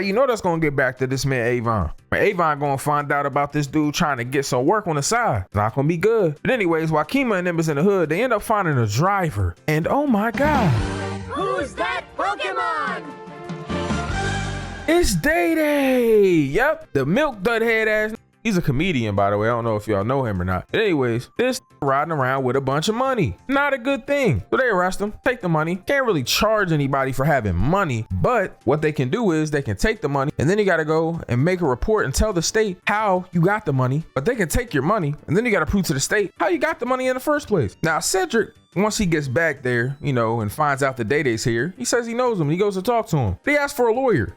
Anybody that asks for a lawyer that fast, it's about to be trouble. Anyways, back at Orlando's getting his ass beat. Yep, Avon figured out exactly what's going on and told this, I need you clean to run the strip club. This is a front, you dumbass. So do your job. So I don't blame him. I'd have beat his ass too. Now we find out that this is an issue once the deputy commissioner comes in. And we find out that he's a driver for the senator, the guy that he's trying to, get in the good graces with. So he tells him, hey, give him his money back. Let him go. You took $20,000 of this nigga money and you ain't give him no criminal charge because he didn't do shit. They seem to think that it's Barksdale's money, and it probably is. Remember, I told you that guy said that he does some drives and sometimes he goes to New York, and that is where Avon's Barksdale Connect is at. He gets a lot of his stuff from New York. Makes sense. Anyways, McNulty is pissed about this, bro. He feels like this dude Cedric is a bootlicker. And Cedric's trying to explain to him, hey man, you think this job gonna save you, McNulty? And I ain't say that, bro, but I mean, at some point you gotta do something. Man, what, you got some dirt on you or something? What's the deputy got on you, man? Only right, detective.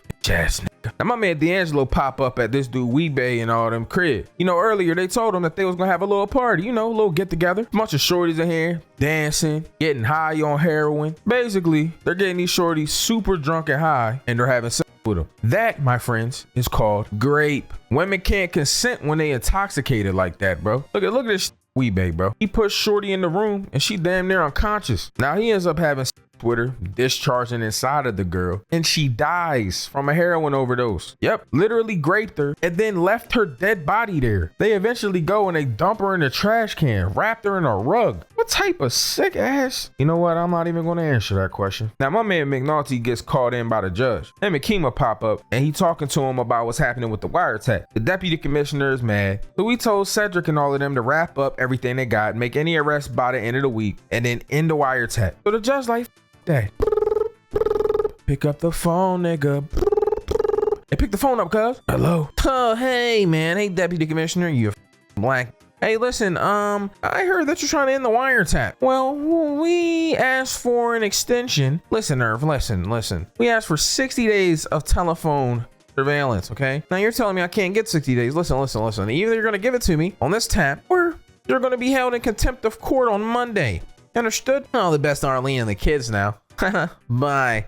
Now Cedric gets mad, calls him up, asks him questions about the judge and shit. But McNulty tells him straight up, man, you got beef? It's with the judge. I ain't even do it this time. The judge the one that did that shit. He called us in there, asked us questions. In the middle of this conversation, McNulty ends up following Stringer. He hopped in this little Kia joint. I think that's a Kia. I ain't gonna lie, don't get me lying. Now McNulty ends up following Stringer and finds out that this dude is taking classes. This in school, which is kind of cool because Ellis and Hurt are taking their test as he's in there studying in a classroom. It's just a little cool writing. I don't know. Man, Herc is terrible, by the way. Talking about he's gonna pick letter D. He finds out one of his, female officer partners are getting hit on or bothered. He's gonna beat up the guy that's doing it for taking his shorty and then anyways, my man Weebay and Stink feel like they got the drop on this dude Omar. So they back on the streets, gloved up, put it up, middle of the night and shit. It's about to get real for niggas. Now this dude Omar walk out of a damn alleyway and shoot this dude Stink straight in his chest. Fah! And he end up hitting this dude Weebay in his damn leg. Oh, this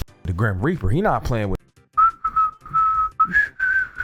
I know that was terrible. I'm not good at whistling, but you guys are just gonna have to imagine that it's Omar whistling. Anyways, they have an emergency meeting after this. My man Weebay gets away by limping or got shot in his leg. Now Stringer, he basically wants to call a truce with Omar for the time being, make him feel comfortable, and when he pops back out, smoke his ass then. Shit, I ain't mad at the idea, for their sake. I ain't gonna lie, that man is not playing. So they pull my man Omar into the sewers, to talk to the Ninja Turtles and Master Splinter and shit. And they ask him straight up what happened. Man, what you want Omar to do, man? You want me to goddamn just let them kill me? You see this vein in my forehead, cuz? This ain't no game for me. It's rules, man. And I got a bounty on my head. I gotta do what I gotta do. You know what I'm saying? Man, you killed Stink, bro. We had a case on him. We could have built on that. Maybe got him to flip. I mean, he probably wasn't gonna flip. Snake, not Tony Hawk, but that's besides the point. But still, man, we could have did something with him. Man, look, man, this the game. I mean, the game is outside. Either get played or get smoked. Fuck, I look like a backwood? No, you look like a Blackwood.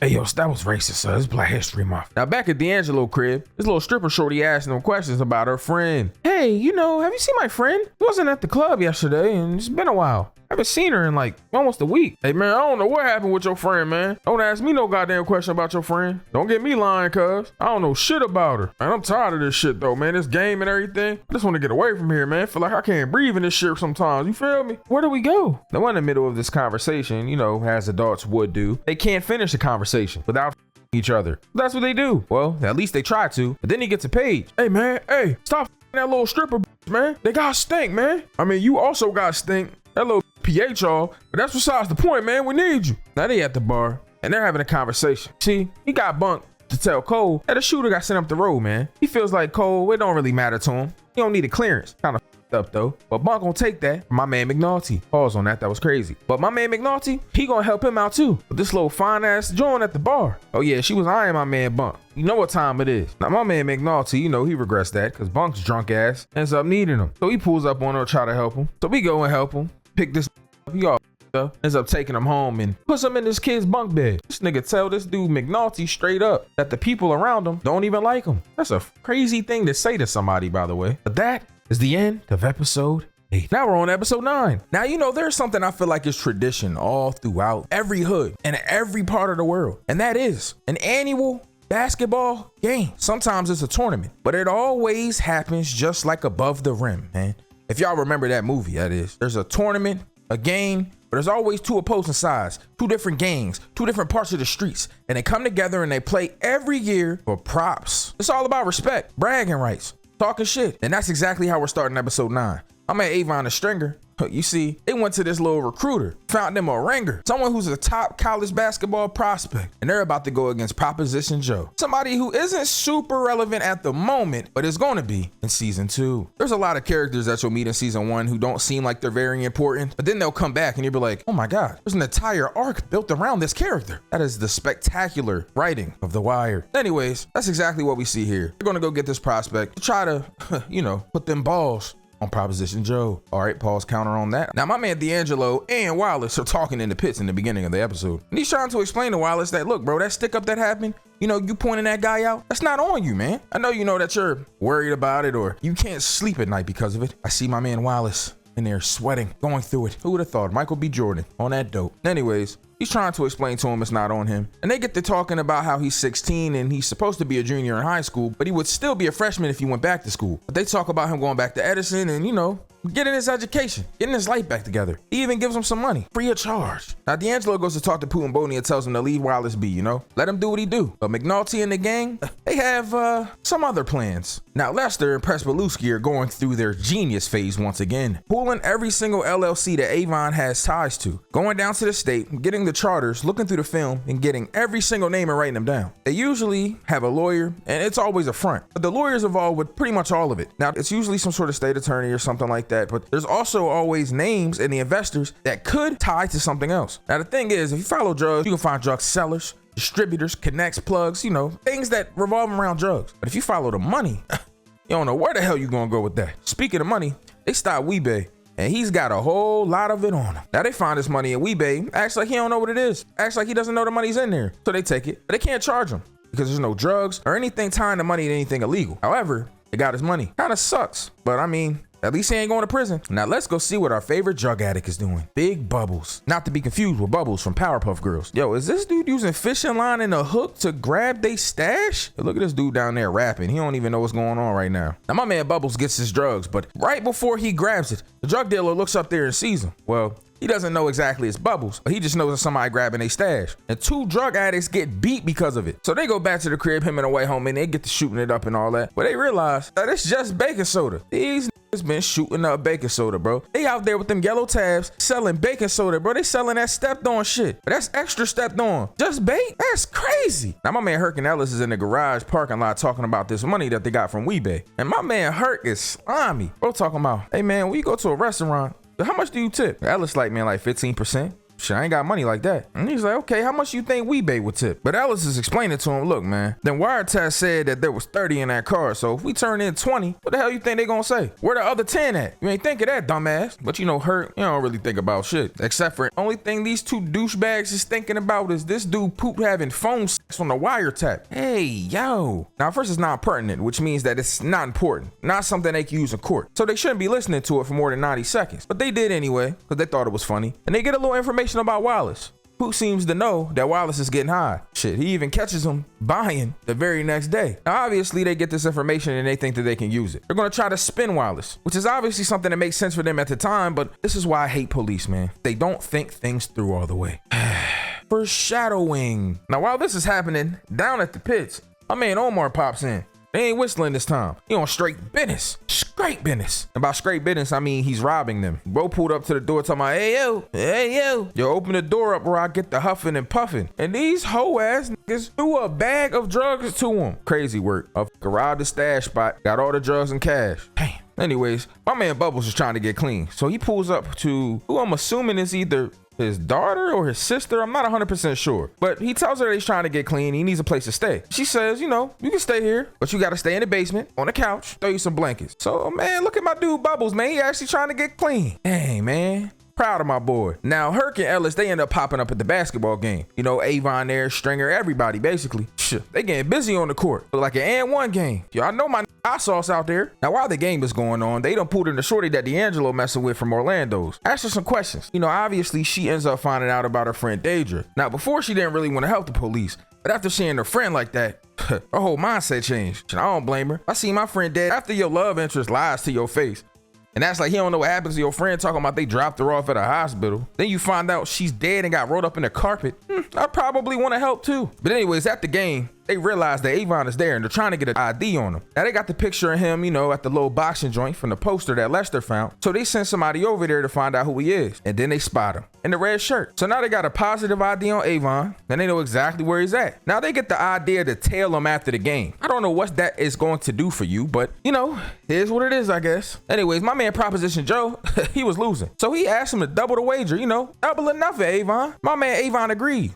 Obviously, my man Proposition Joe had some up his sleeve, a big ass sleeve at that, or wearing at least a 7X shirt, I'm just saying. But after he brings in a ringer that he was keeping on the sideline and one bad call from a referee, Avon's team loses. He's hot. Now, you know, my man Avon mad at Proposition Joe, but you know, he gonna throw the little party for him, have him come over, enjoy it on they dime, and he lost a little bet. So he lead the game after that. And they start following him around, but it's not going to do anything. What do you think? He's not going to realize that there's like 14 cops following him? Shit, later on in the episode, when he's talking to Stringer, he tells him he was just going to take him to the barbershop, go get a haircut. Now we got a little problem. Well, D'Angelo has a little problem. Now my man Omar got a good idea. Let me take this stuff that I stole and go talk to Proposition Joe. Give up Avon stuff and get some information. And that's exactly what happens. Well, you know, after Proposition Joe started talking shit to him for a little bit, you know, gotta talk a little bit of trash. But basically, him giving up that stuff to Proposition Joe got him a pager number and a code for Weebay. Now, Omar's gonna use this to try to get back at Avon. I don't blame him. I'll smoke Avon dumbass too, especially if he put a bounty on my head. So my man Avon at the bar talking to Orlando and Stringer. He keeps getting a 911 from Weebay over and over and over again. Now we know that that's Omar because he just got that information from Proposition Joe. But Avon don't know that. So my man finally goes outside. Now you know what time it is. It's time to smoke this nigga. Right before Omar went out though, he sent one of his mans to go get some food for him. That was some lucky ass timing. Now I don't know how in the hell bro came back with the food that fast, but he did anyway. And because of this, bro saw Omar coming. So he missed. And that, my friends, is the end of episode 9. Now we're on episode 10. And we got my man Bubbles sitting at a bench, looking at the kids playing, enjoying the sunlight. The inner city of Baltimore. I feel clean. My hair is still not combed though. And I have a bunch of marks and holes all over my face. But none of that matters. Because at least I'm clean, you know? I see bubbles and I am bubbles. There's a metaphor here, I think. You know, you got the bubbles that are in the air, flying free. And Bubs, well, he feels free in this moment. It's beautiful, beautiful writing. Now my man Avon and Stringer get to having a conversation. You know, he almost got hit last night. So Stringer's basically like, look, man, why don't we just tell this dude Omar that, you know, we gonna have a truce. Like the idea I had earlier. I told you that we should probably give him a truce so he can get out the paint for a little bit. And as soon as he comes back to the paint, we gonna posterize his ass. Talking about Shaquille O'Neal, talking about Wemby. Not doing nothing in my paint. Now McNulty and the state's attorney go to the judge and they end up getting 30 more days on the phone. The judge is going to probably keep giving them this 30 days over and over again until they find something. At least that's what McNulty thinks. Anyways, you remember the stripper shorty? She started tweaking out on D'Angelo last episode about, you know, finding out about Daedra and asking him straight up, is she somebody that he would discard in the trash can and put in a rug too? So I don't blame her. I would got away from his ass fast as hell. But anyways, his baby mom's back at the crib because of this. And he is stressed. Bro, stressing over his baby mom, keep asking him for a bunch of money. His kid in there, motherfucker got a toy truck and a refrigerator. What type of bullshit? I be feeling bad for D'Angelo, I ain't gonna lie. Now McNulty and Kima are talking in the sewers with the Teenage Mutant Ninja Turtles and Master Splinter. All right, my fault. But they decide, like I said, to go talk to Wallace. Now, while McNulty is going to try to spin Wallace, that man Orlando is still trying to go buy this dope anyway after Avon told him not to do it. Bro wanted to be in the game so bad. Bro, they beat your ass, told you that you just needed to be the front for them, stay clean. And what did you do? Decide to go try to buy dope anyway. Now look at you. Buying dope from this strange ass dude, and it happens to be an undercover cop. What an idiot. Now you about to go to prison, and for what, bro? Because you just wanted to be part of the game so bad. Anyways, my man McNulty is on the hunt.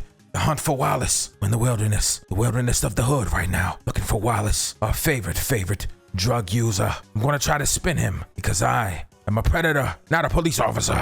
Speaking of predator, leave her alone, bro. She don't want to talk to you. Bro, mad as shit, yo. He done messed up the shorty. She bad too, I ain't gonna lie. Anyways, Omar ended up getting shot in his arm last episode when he popped up on my man Avon. I forgot to mention it. But anyways, Kima and McNulty pull up on him. He's like, look, bro, I know that y'all mad at me, but hey, yo, this dude done put $10,000 on my head, bro. I got to kill his ass. But maybe I'll chill if y'all can hook me up with a doctor. Bro, I got a fucking bullet wound on my arm and that shit might get infected. Now this dude Orlando, you know, he's gonna snitch. Obviously, he locked up and he's already singing like a canary, telling him that he can get weight from Avon Barksdale. Now they gonna put him down to Eagle Street, you know, send him to jail in the meantime. Bro, scared as shit. Wanted to be in the game that bad, and now you telling. What I'm saying, man. Don't do the crime if you can't do the time, man. Trust me. All it takes is getting arrested one time. Shit, change your life. Well, for some people. Shit, that's all it took for me. One felony, and I was like, I ain't never dealing with these drugs no more. That. But this dude, he couldn't handle it. He was ready to tell some shit. Anyways, McNulty and them end up getting Wallace, bro, and he flips, bro. He tells about the whole murder, bro, with Brandon and everything, implicates Stringer Bell in it. He's singing like a canary too, bro. 2 snitches in 1 episode, man. They should have titled this episode Tekashi. I'm just saying. But my man Wallace, I kind of understand. You know, he's 16, he's stressed out, and all he's thinking about is this damn murder. He saw Brandon sitting there with his eye gouged out laying on the hood, and all he can think about is the murder. I don't blame him. I mean, I ain't telling, but I can understand why his soft ass told. Bro wasn't meant for that. He should have played ball. Could have been like Allen Iverson or something with them cornrows. Now they in this damn surveillance van trying to track down this stash exchange and shit. We got one of the detectives following this around. Bo been dressed like a bum since episode 3. They done took Orlando ass in there, and one of Avon's dudes sees him and recognizes him. So he makes a phone call. Hey man, you wouldn't believe who I saw in here, man. Yeah, Orlando soft ass. Yeah, that's what I'm saying. You know this trash. But anyways, that dude following him around for that stash exchange, it actually worked out. They pulled up on the actual main stash. Sheesh. Now with all of this stress going on, you're probably thinking to yourself, all right, what could possibly be worse for Wallace? Well, getting interrogated by police and basically telling everything to him. Now, they find out that he has a grandma that lives in Cambridge, so they're going to try to take him there for the time being. But right when things seem to be going well for McNulty, boom, random ass court case. Yep, about his children. His wife done came and she's pissed. And bro didn't have a lawyer, so he brought the state attorney that he's having with, that his wife knows about. Oh, this dude is tweaking. Obviously, the judge is like, yo, come on, bro. You trying to take his visitation down to like a certain amount of hours a day, and it has to be monitored? Come on, my dude. Y'all tweaking. Now, I know my man is feeling salty right now, bro. Wife acting stupid over him having sex. Man, y'all just need to completely, separate. Now, I assume that this is his ex-wife, but let me know. Are McNulty and his wife, like, actually divorced? Or they just separated or what? I have no idea, but why is she getting so salty about him sleeping with someone else? Now, my man Proposition Joe sets up a parlay with Stringer and Omar. Now they're having a conversation, and he's telling them that he knows a guy that says that he's going to give him his life back. Now he's speaking like this and not using Barksdale's name because, with everything that's been going on recently, he's kind of paranoid. The cops could be listening. And they are actually. They put a wire on this dude Omar. Omar's like, look, man, I won't hit the spots no more, but I need some bread. 5 or 10,000. And Stringer's like, all right, cool. Meet us and we'll give it to you. And obviously, he don't want to do that because they'll just kill him. Now, Shorty, the one that was messing with D'Angelo, she's trying her best to listen in on what they got going on at Orlando's when they talk about how Omar trying to go in Avon's pocket again. But my man Avon too smart, so he stops the conversation, sends her out. The cops is not going to have these dudes slip up, man. And that's the thing they not understanding. And what's crazy? If you watch The Wire, though, it's like you can figure out how to run a whole operation. Now, you remember when Orlando said he was going to flip on Avon? Well, he sent this dude, Troy Wiggins. Well, that dude, Troy Wiggins, look Avon name up. Comes back, and he finds out. Now, he explains to him what happened, that Orlando tried to buy 4 ounces from him, like a dumbass. And obviously, they made the connection. So now they got Orlando in their pocket. Maybe he can help a little bit. But I mean, what the f does he know? Can't know too much. But what he can do is try to set up a buy. Now, they know that Orlando doesn't know too much, except about the money laundering and the girls and stuff. So the state's attorney was going to knock a few years off. Call things fair,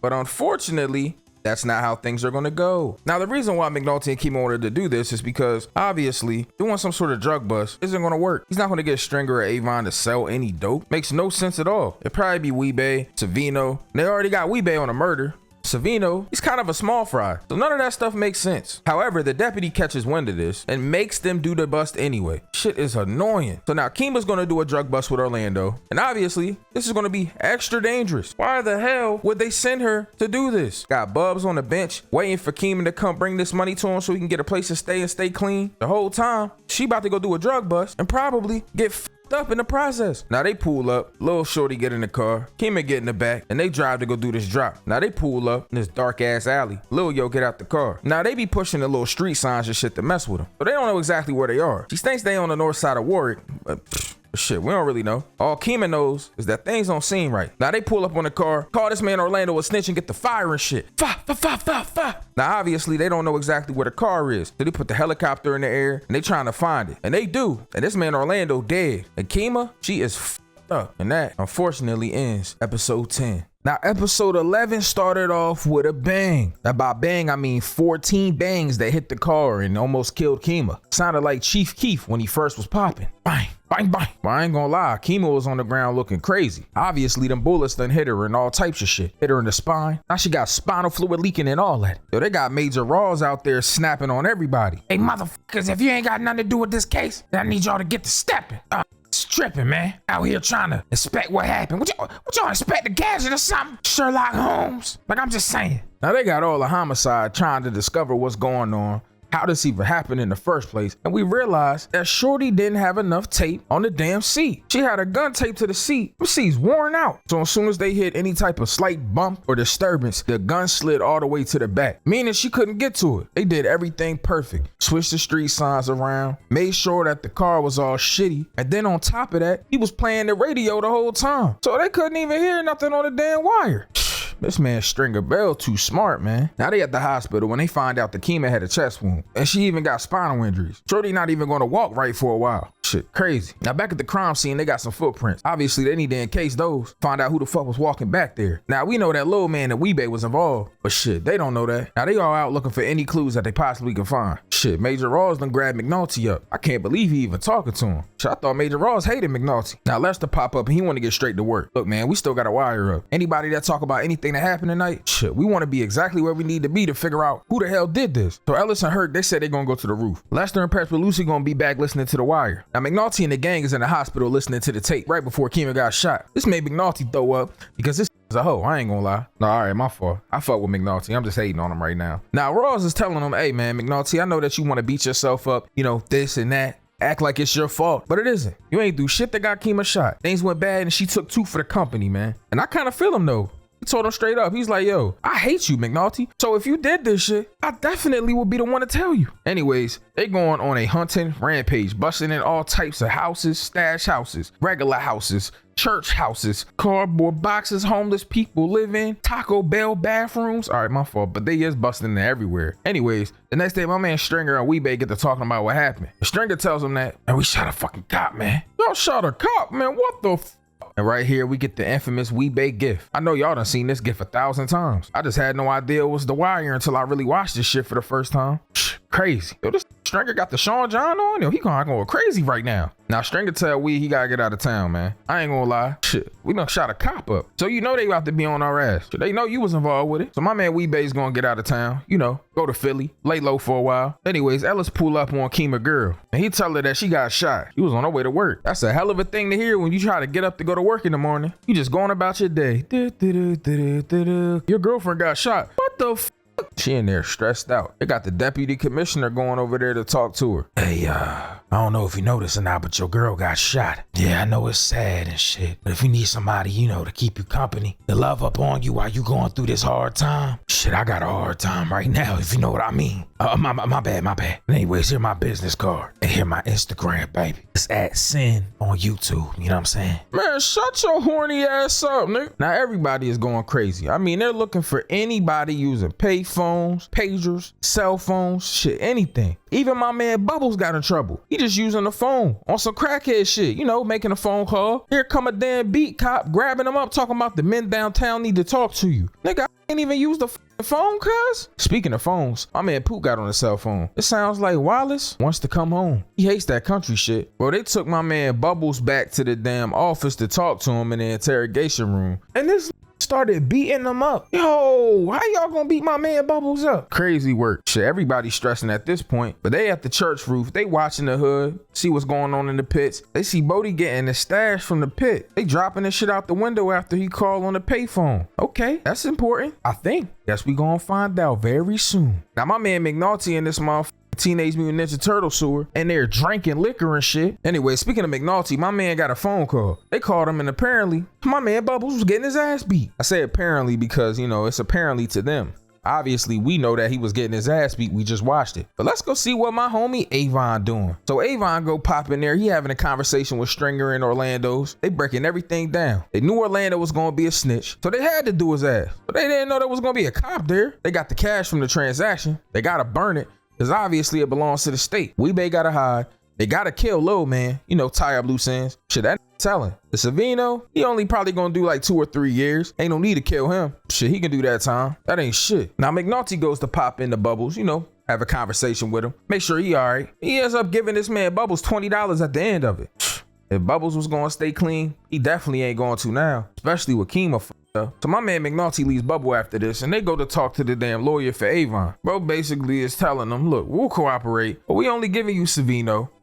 We giving this girl a few years, and that's about it. Shit, anything else? We don't know nothing about, and y'all ain't getting nothing out of me. Weebay, shit, any of these niggas. And I know that y'all probably like, yo, did the lawyer really say nigga? He didn't, but he looked like he might. Anyways, the deputy commissioner is seeing how everything is going on, and instead of trying to, I don't know, find the person that shot Kima, this nigga trying to tell them that they need to go do a raid. Go get some drugs for PR. Make it look on TV like they doing something. Man, I'm not trying to hear that shit, Sharif. A cop just got shot and y'all want to go get drugs out of a house? It's that bullshit I be talking about, man. I'm just saying. Now the lawyer is breaking down everything that happened. There's baking soda in the car. They didn't have any real drugs. And the money, Savino never took it. He also didn't know that there was a police officer in the car. Now this man got to do every single day of the 3 years because a cop got shot, but he don't give a he gonna do the 3. Shit, it's either that or die for snitching. Anyways, back at the pits, my man Pooh done picked up some drugs. And D'Angelo and Bodie talking about Orlando ass. Man, Orlando soft ass, man. I can't believe this. Yo, Shannon, I don't understand how you couldn't believe that shit. This nigga Orlando is trash.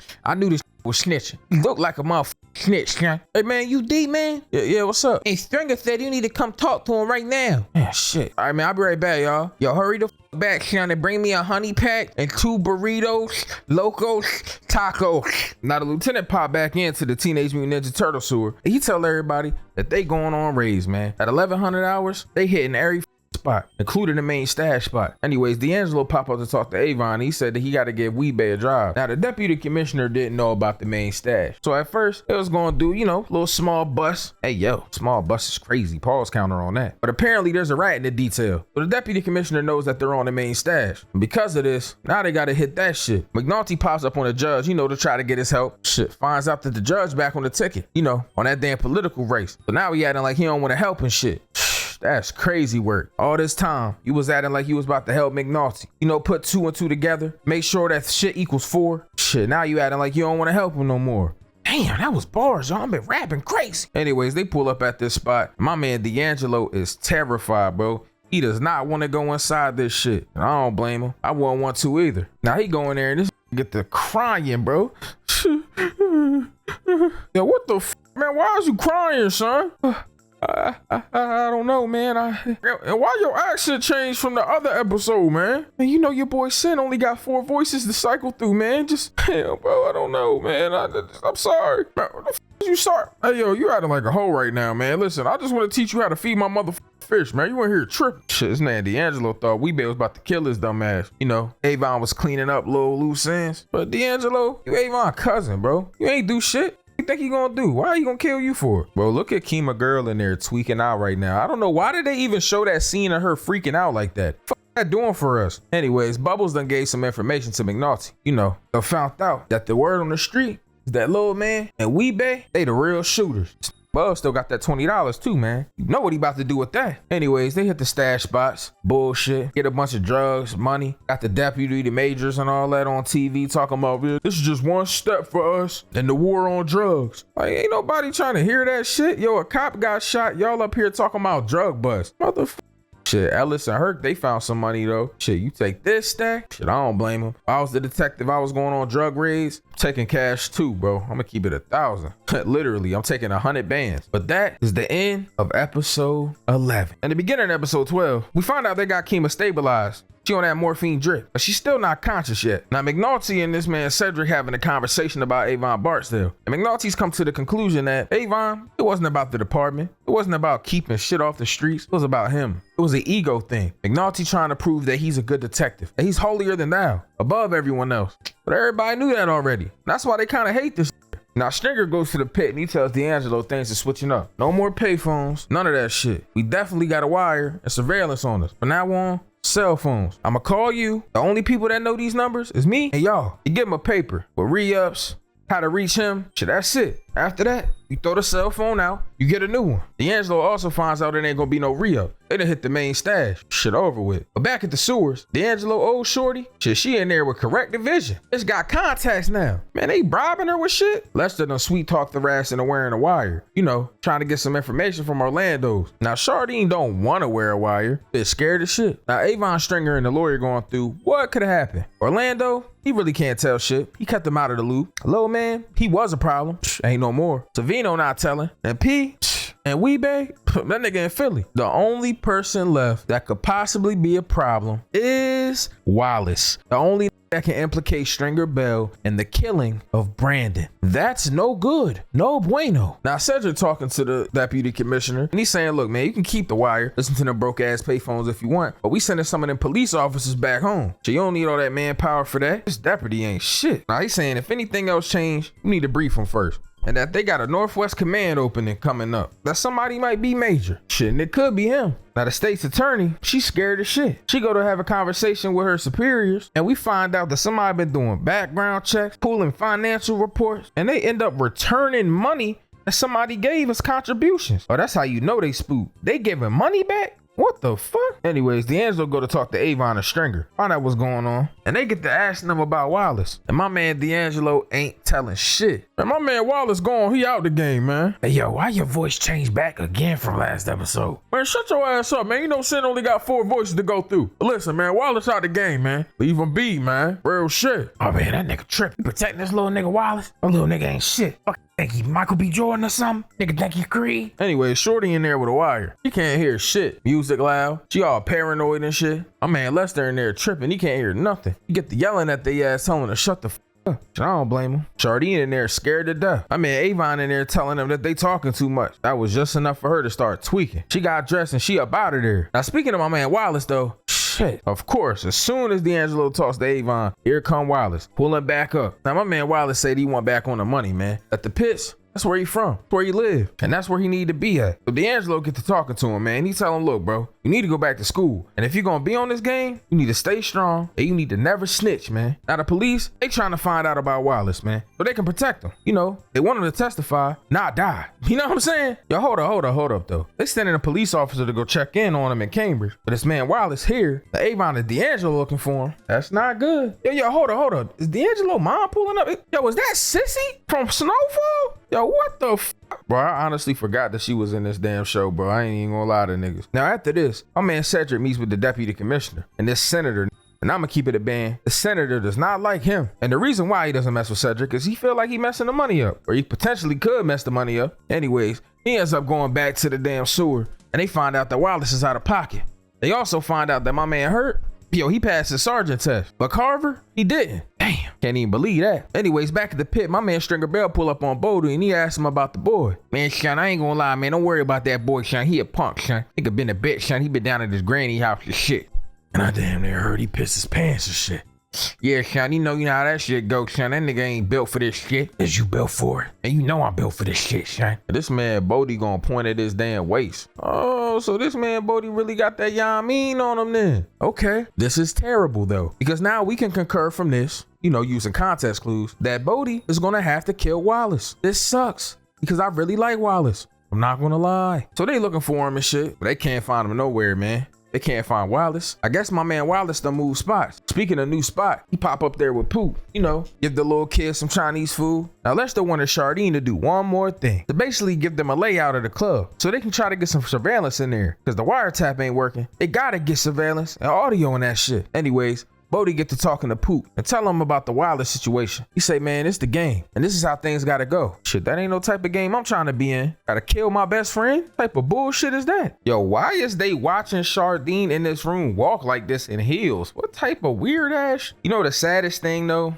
After this, Bodie and Poop go to hang out with Wallace, right? They take him to a restaurant, you know what I mean? Get him a little food and shit. This man Bodie asking this Wallace, is he a boy or a man? Trying to make himself consciously feel better about the fact that he's about to kill this 16-year-old boy. I mean, I guess they all kind of around the same age though. If that man Bodie was in a juvenile situation and this man Wallace 16, Poop probably grown. But Bodie, he probably got to be 16 or 17. Shit, I don't know though. All I know is that they about to kill this nigga, man. And this shit's some bullshit. They pull up at their crib while everybody else is drilling holes in Orlando's putting this damn wire in so they can get audio and visual. McNulty pop up though and say they got a fresh address for Wallace's crib. So him and Cedric, they leave. But Poot and Bodie, man, they about to put that work in. They go up the steps. This man Wallace in there talking about game over. He trying to find his brothers and sisters. I guess they took him somewhere else. Or they made him leave the house because they knew that they was about to do that to him. So they get in the room. Bodie pulled a gun out, cock it. Man, son, man, you's a weak ass man, son. You should have stayed in the country, son. And you brought this shit on yourself, son. This man Wallace crying. He done pissed his pants and everything. This man Bodie sitting there, man, and Poot just start yelling at him. Man, do it if you gonna do it. But Bodie shoot him. One time, Poot take the gun, he shoot two more. Now they pop up at the crib that they pulled the address for. And it's Wallace's mom. She said that he done stole $10 from her. So shit, she looking for him too. Now they got the surveillance and audio up at Orlando's though in the meantime. But shit, as soon as they look, and they packing everything up, they about to leave. Now he pop up, but D'Angelo pop up at the wrong time, talking to Avon about how he's gonna go pick this stash up. Grab a rental car, go pick the shit up. Damn, man, Avon was slipping. And because of that, my man D'Angelo about to get caught up. Now Poot done got a shorty to call in the Wallace kill. So they go there, they figure out my man Wallace dead. But in the meantime, they tracking this man D'Angelo. They done put a tracker on this rental. Shit starting to hit the fan now. We got Wallace dead. We got this man D'Angelo getting tracked. Ain't nothing going right now. For the good guys or the bad guys. They also realized that with Wallace gone, that means Stringer's out the box. Can't arrest him on that murder. Don't got nobody to implicate him. Anyways, D'Angelo get in the car. They about to trace this.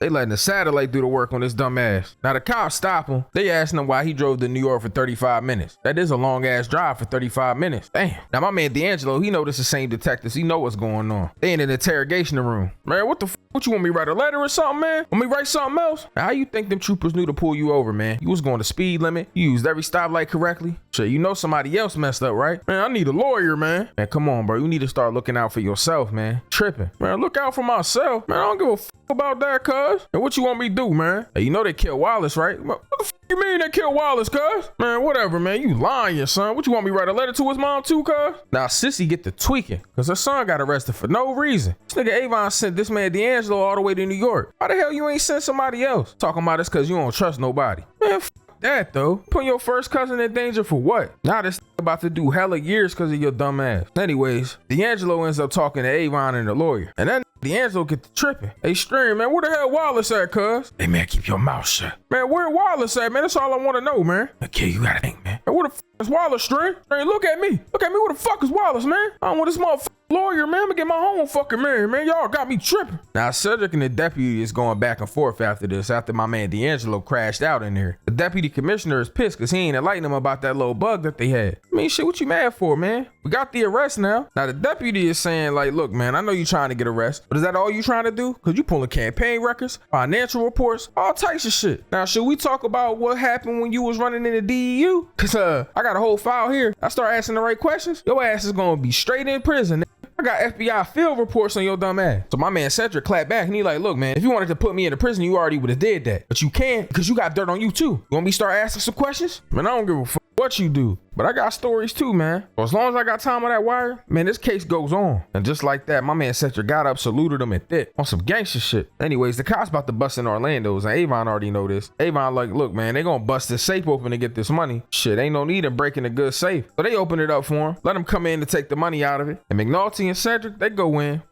Arrest Avon ass. Not Stringer though, because they ain't got nothing on him. They tell Stringer they gonna be back for his ass though. And just like that, we done episode 12. Sheesh. And finally, we are at the season finale of The Wire season 1. And oh my God, Kima done woke up from her coma. Oh snap. Niggas in trouble now. And I say that because obviously they're about to use her as a state witness. Having a state or a federal witness is literally like having a gold mine for anybody trying to prosecute a criminal. It's like the judge and the jury would believe a state or federal witness like more than anything else. Like having a witness that is also a state or federal employee is like stumbling into a winning mega million ticket for them. The problem is Kima is good police, so she's not gonna lie. Now obviously, you know, she can make Lil Man, but she cannot make Weebay. She says it was too dark out there. Now she knows that Weebay was there, obviously, but she can't pinpoint him and the crime. So, you know, my man Bunk suggests like, hey, you know, sometimes when we dealing with these juries, when we dealing with these criminals like this in the courtroom, you know, sometimes an idea both shooters will play a whole lot easier come trial. Just saying. Akima says, yeah, but sometimes things just have to play hard. Meaning she's not gonna lie. You know, obviously Bunk is like, bro, just say that you've seen him and then we'll put him in prison forever. Anyways, Herc Ellis and the guys are together and this man Herc is feeling himself. I mean, he's smelling himself, bro. Because again, Herc is a sergeant now. So this man talking to this dude Ellis and he tells him, hey man, you know, when we around the rest of the fellas, you know, you gotta call me sergeant now. You know, I'm Sergeant Herc now, you feel me? The big Herc, you know what I mean? And I ain't talking about Hercule from Dragon Ball Z, I'm talking about Hercules. Man, I'm not trying to hear that shit, you white motherfucker. Take money. Anyways, back at the sewers, my man McNulty gets a phone call. What? You said what? You telling me that D'Angelo Barksdale, that he trying to turn federal witness? He gonna help? Oh my God. And you said afterwards you gonna give me some nice head? Okay, clearly he's talking to the state attorney he's been banging. Anyways, in the meantime though, my man Avon got out on bail. Obviously. Now Avon, the lawyer, and Stringer don't understand why they took Avon, but they left Stringer. But I mean, I don't know how they don't understand why they didn't take Stringer. They don't have nothing on him. They killed Wallace. That was the whole point of them clipping Wallace, was so that Stringer couldn't be implicated in the murder. I mean, maybe they didn't understand that he was going to implicate Stringer in the murder. Maybe they didn't know 100% that Wallace had already snitched or that he was planning to snitch. I think they was just trying to tie up loose ends and it just happened to work. Shit, either way, it worked though. Now Bunk and McNulty are back at the office talking and Bunk is explaining to McNulty that he was trying his damnedest to get Kima to lie, to say that she seen Weebay. She just wouldn't do it. As she said, sometimes in court, shit just gotta play out hard. Damn, tragic. Anyways, my man Avon and Stringer are in the process of trying to find a new place, you know, to make the stash drops and shit, you know, do the count. So they end up going to this funeral home. Now they in there paranoid as shit. Now Stringer and Avon, you know, they're trying to whisper because obviously they don't know what the cops know or what they're doing, what they're planning to do. Sissy comes in being all loud. They tell her to shut the hell up and they all go outside. And Avon says, look, man, it's a new day. We ain't talking about nothing indoors at all. I don't blame him. I want to talk about shit the way them cops been moving. Now they go to talk to D'Angelo and they break down everything that's been going on, man. That my man D'Angelo, he's willing to say that he was a lieutenant in Avon Barksdale's whole scheme, that he has helped money launder, that he's helped sell drugs, traffic drugs, all types of shit. But they want to know about the murders. So they start showing the pictures of different people that got smoked. Now they trying to play at his heartstrings here. Like, okay, we understand the guards. She got paid. She had to go. We understand Orlando. He got the snitching. He had to go. But why Wallace? And then they play something for him about them talking about Wallace doing dope. They're trying to make him feel bad. You know, manipulate some shit. Then they show him the picture of Brandon and they say Wallace, and D'Angelo talks about, you know, Brandon and the fact that Wallace had seen him and it was eating at him, you know, fucking with him. So you told Wallace to wait and all that. And then you told him to leave him alone. But they ain't listen. They got the troops together. You know what I'm saying? And they took Wallace out of there. Yeah, basically. I mean, I told my man Wallace that he needed to go back to school, get his life together. He talking about, man, I'm from the pits. I'm from the projects. This is my life. This is where I'm from. I told him to get out. Little ass nigga just stayed in the country. He wanted to come back so bad. Now look, they smoked his ass. Now D'Angelo's trying to explain to them that they don't know who shot Wallace, bro. That it could have been anybody. But they're saying, nah, the shooting was too intimate. In his crib, the little kids was gone. D'Angelo tell him straight up, man, I don't know. I don't know shit about it. If I did know, I would tell you. Then they show him a picture of Deidre. You know, the girl that he lied about in the pits to Bodie, Poot, and Wallace. Telling him that he went there and smoked her. Old time, nah, man, that's not what happened. They sent him there to give her a little 8-ball and all that. Now D'Angelo breaks down that he been in this his whole life. That his grandfather was Butch Stanford. Somebody that is a big infamous crime lord in the city. Shit, y'all know. And he talks about how when he was in jail for 8 months, he was freer than he's ever been. That he wants to be free from all of it. Now obviously the state's attorney is acting like they can't do it. But man, the state's attorney can do pretty much anything. I ain't gonna lie. You give enough information, the judge is gonna let anything slide. Well, maybe not anything, but most things, especially drug related. Like, okay, you were selling some drugs, it was a lot of weight, cool. But if you giving up a whole organization plus that's done drop like 30 bodies, they're definitely gonna wipe that drug charge off. Real shit. I mean, if you think about it, it makes sense though. You putting your whole life at risk in order to get freedom. So it's like a 50-50. It's like, yeah, you could get free, cool, but the other 50% is somebody could come smoke you. Next thing you know, your whole life gone. And I think that D'Angelo understands this. Now McNulty and the state's attorney after this, they feel like they got a big W, so they have in the parking garage at the police department. Now Lester and Bunk, they on the case, man. They trying to find Weebay. So they go try to get a tracking trace for Philly on this old dude. Now he tell him it's gonna be like a week or two, man. This is Uptown Roy, and he called my man Lester downtown Freeman. You feel me? They go way back. But they tell him, look, man, this is the Fonda guy that murdered somebody. As soon as they tell him that, he on it. Now my man Stringer, he basically got some more work after this. Bro came in, asked for 10 copies. He like, man, shit, everything cool? Everything?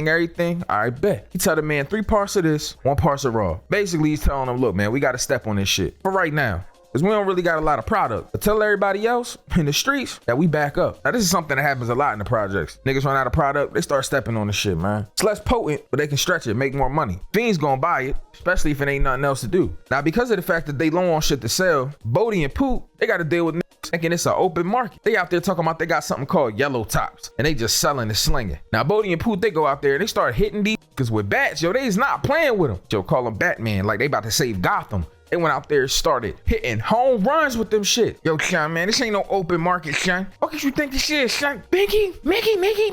Started smacking the shit out of him with the bat. I don't blame him. You ain't about to sell nothing in my hood. What's wrong with you? Anyways, McNulty goes to talk to Kima. Tells her about the wire. Tells her about how shit dead, but D'Angelo don't flip. Her girlfriend get mad because she want Kima to, quit. Obviously. Shit, she just got shot up. Anyways, she asks McNulty why, he hasn't been a seer. And he says, man, it's just hard for him. It's always the black cops that have to go undercover in cases like this. Made him feel bad. She like, man, if I do all this shit over again, I just put more tape on the gun, man. Shit, I feel her. Anyways, her girlfriend mad and storms off and shit. She got shot up, so obviously she don't want Kima working no more. But she asked McNulty to do her a little favor. So we go when he meet up with Bubs, talk to him, let him know what's going on. Ends up giving Bubs some money that Kima had been supposed to give him so he could get a place. But my man Bubs ain't clean no more. He on that dope again. He told McNulty not to tell her. Shit's sad, man. I ain't gonna lie. Damn. Anyways, my man Lester still messing with the little shorty Chardine. I don't remember her name. I ain't gonna lie, but she bad though. My man Lester ain't slick. Bo trying to get him a little meow. Now the dude that McNulty had went to talk to about trying to, push this case further, they go see him. And these talking about they want the politicians. That in that office,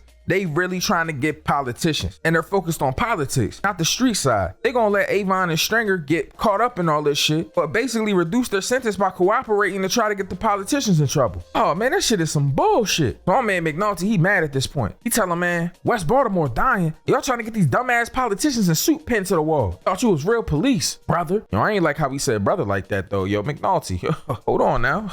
Who said you could come to the barbecue, gang? Anyways, after this, Sissy go talk to them. And I know y'all gonna be mad I keep calling her Sissy, but bro, she's Sissy from Snowfall to me, bro. I gotta keep it, call a spade, you feel me? But she go talk to D, bro, and basically she tries to explain to him, look, I ain't raised you like no snitch, and you not no hoe ass nigga. Now I know that you mad, but think about our life. If you flip on Avon, it's gonna ruin everything for me, your cousins, your sisters, your aunts, everything. Shit ain't gonna be no family without him. Talking about you wanna start over. How you gonna start over without your peoples, D'Angelo? You ain't got no family in this world. The hell you got? Now, this talk from his mom has made him decide that he isn't gonna flip anymore, bro. I cannot believe that his mom convinced him. All the shit that they did, his mom went and talked to him, and this decided that he's doing 20 years? So I guess he feels by taking this time, it's gonna help his family in the long run. Just sometimes in life, you gotta be selfish though, man. I ain't gonna lie. 20 years is a long time. Anyways, while he decided this, they went to go get Weebay from Philly. Shit, everything's starting to line up. Shit, Anyways, the lawyer ends up calling the state attorney, tells him, the bad news that D'Angelo ain't flipping no more. McNulty,